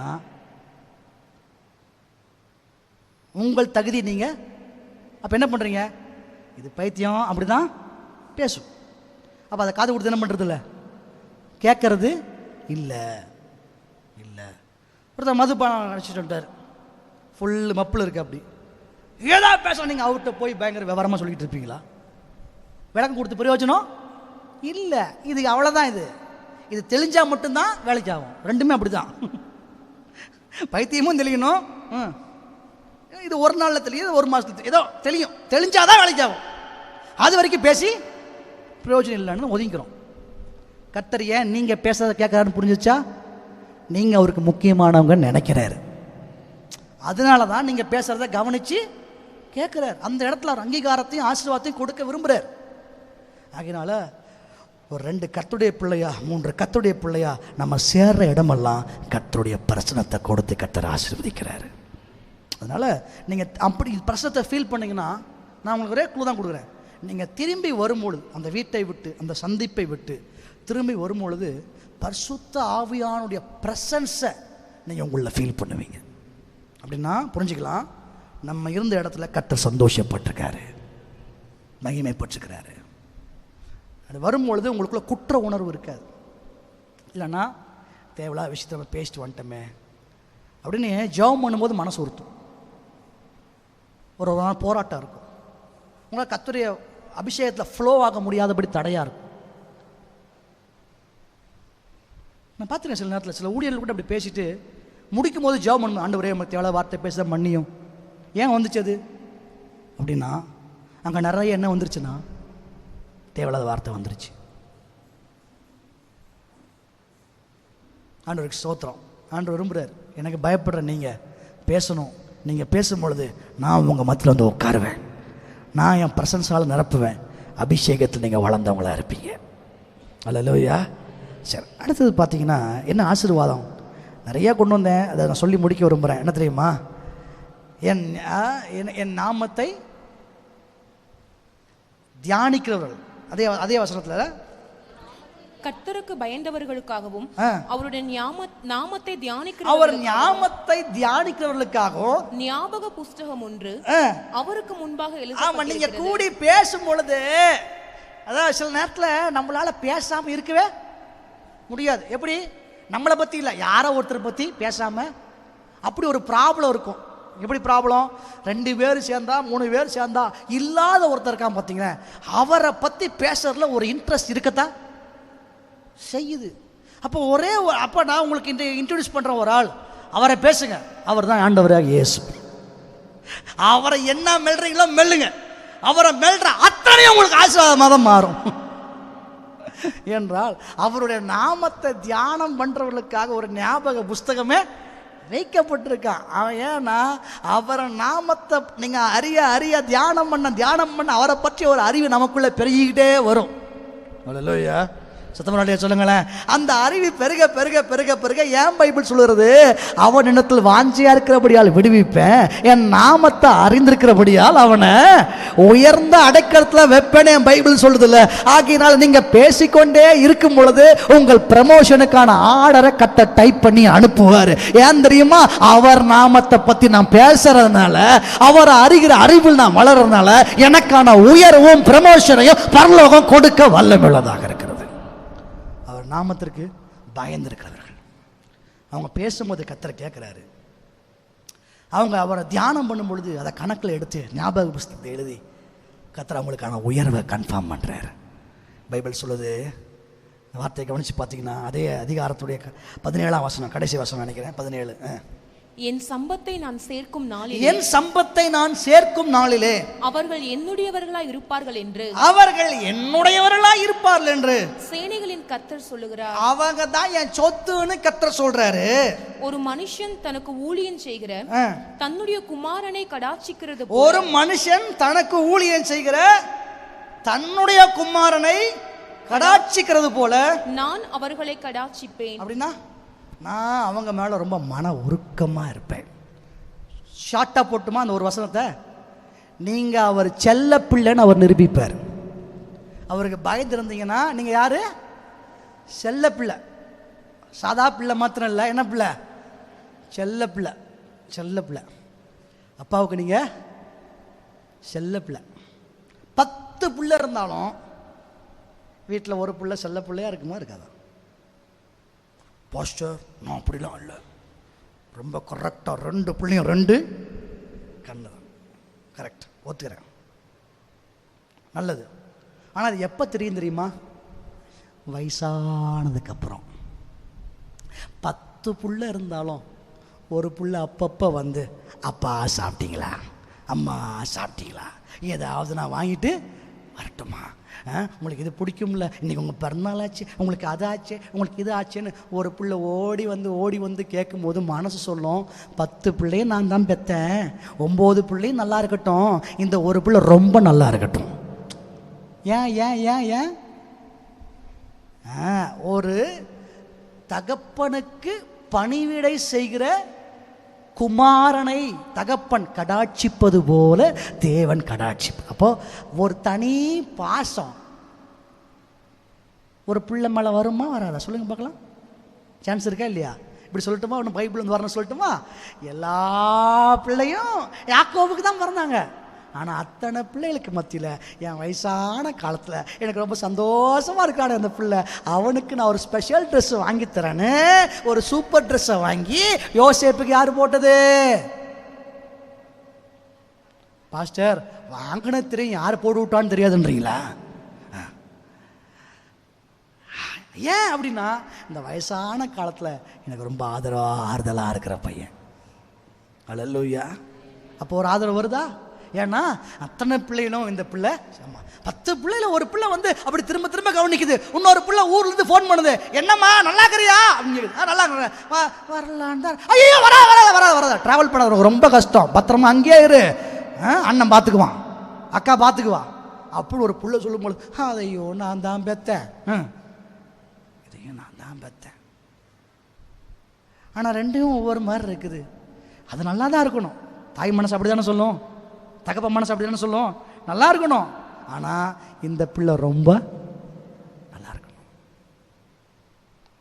நான் சொல்லுவேன், கர்த்தர் மேலே அதிக பாசத்தோடு இருக்கிற உங்களுக்கு அவருடைய செல்ல பிள்ளை நீங்கன்ற அடையாளத்தை இந்த பூமியில போட கர்த்தர் வல்லவராக இருக்கிறார். பாஸ்டர் அப்படிலாம் நடந்திருக்குதா? பைபிள் அப்படி நடந்திருக்கா? அதாவது உலகத்தில் உள்ள மக்களுக்குள்ளேயும் நீங்கள் அவர் செல்ல பிள்ளை நிரூபிப்பார். அவர்கள் என்னுடையவர்கள். நேபுகாத்நேச்சார் ஒரு பெரிய சிலையை உண்டாக்கினா, நமஸ்கரிக்கலைன்னா அக்கினி சூளையை உண்டாக்கினா, 7 மடங்கு அதை ஆக்கினா. இல்லைன்னா இதுதான் கதினா.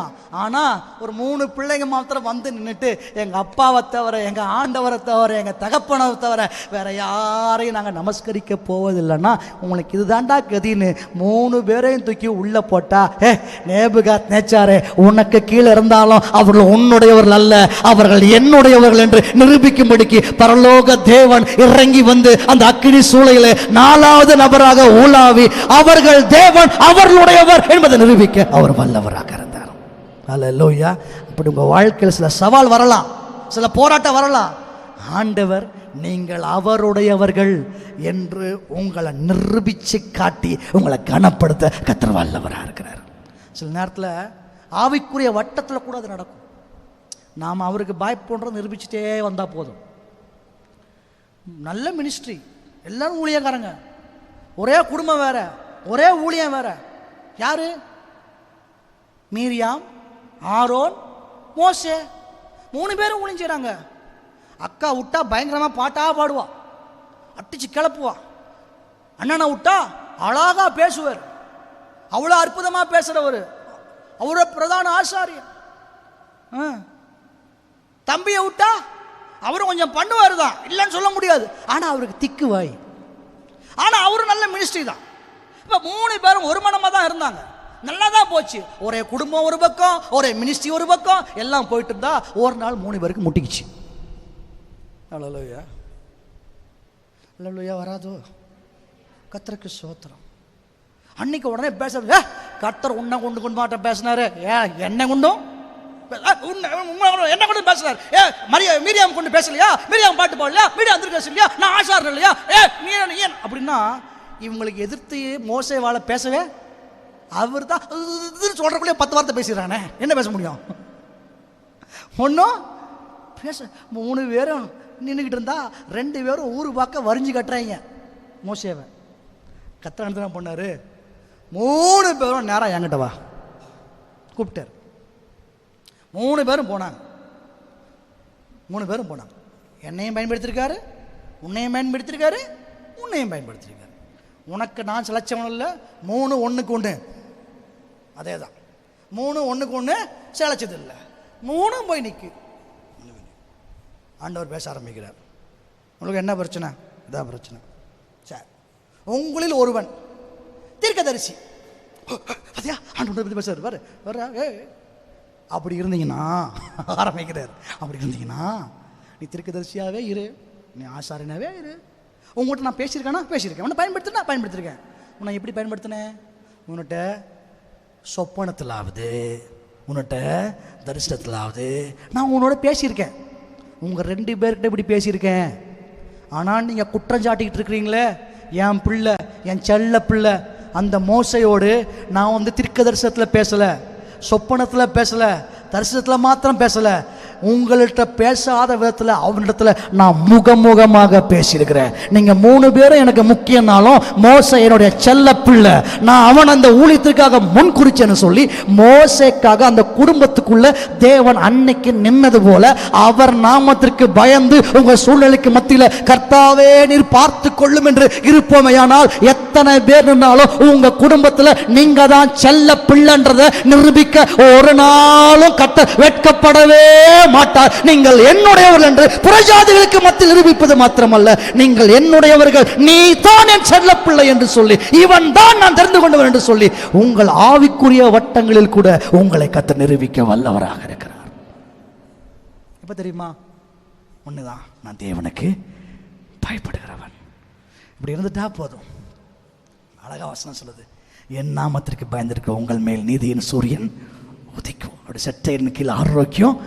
நீங்கள் வெளியே புறப்பட்டு போய் கொளுத்த கன்றுகளைப் போல, ஆமாம் நீ தான் என் செல்ல பிள்ளைன்னு சொல்லி கர்த்தர் உங்களை அழைச்சிட்டு வந்து, சுற்றி இருள் இருந்தாலும் பூமியை காரிருள் மூண்டினாலும் உங்கள் மேலே கர்த்தர் உதித்து வெளிச்சத்தை கொடுக்க வல்லவராக இருக்கிறார்.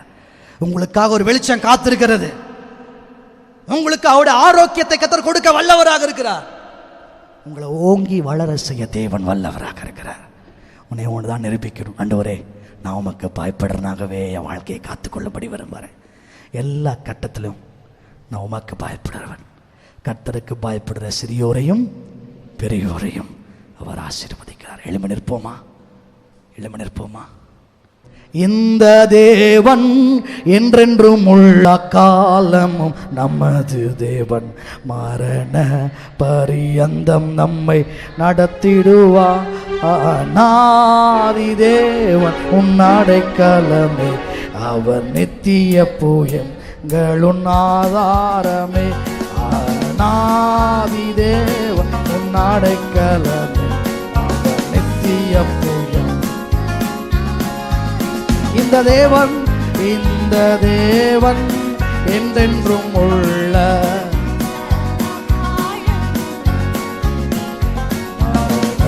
பரியந்தம் நம்மை நடத்திடுவார்.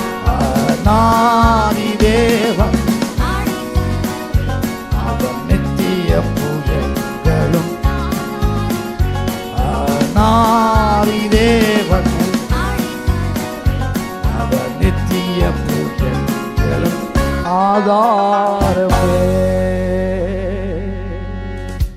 இன்னைக்கு காலையில் அப்பா உமக்கு பயப்படுறவனாக என் வாழ்க்கையை காத்துக்கொள்ள முடிய விரும்புகிறேன். பரலோக பிதாவே, கர்த்தருக்கு பயப்படுற சிறியோரையும் பெரியோரையும் ஆசீர்வதிக்கிறவரே, எங்கள் ஆண்டவராக இயேசுவின் நாமத்தினால் உமக்கு நன்றி செலுத்தி, உமக்கு பயப்படும் பயத்தை எங்கள் இருதயத்திலே நீர் வைத்து, நீரே எங்கள் தேவனாக இருக்க எங்களை அர்ப்பணிக்கிறோம். இந்த காலையில் வந்து அத்தனை பேரையும் நீங்கள் ஆண்டு கொள்ளுங்க. எங்கள் வாழ்க்கையில் எந்தெந்த கட்டங்களில் உமக்கு நாங்கள் பயப்படுறோம் என்பதை நாங்கள் நிரூபிக்க வேண்டுமோ அங்கெல்லாம் நாங்கள் நிரூபிக்க, உங்களுடைய நம்பிக்கைக்கு பாத்திரவான்களாக நாங்கள் இருக்க எங்களை அர்ப்பணிக்கிறோம். ஆண்டு கொள்ளும் இயேசுவின் நாமத்தில் பிதாவே சென்று சொல்லுவோம். என் ஆத்துமாவே பரிசுத்த நாமத்தை ஸ்தோத்திரி,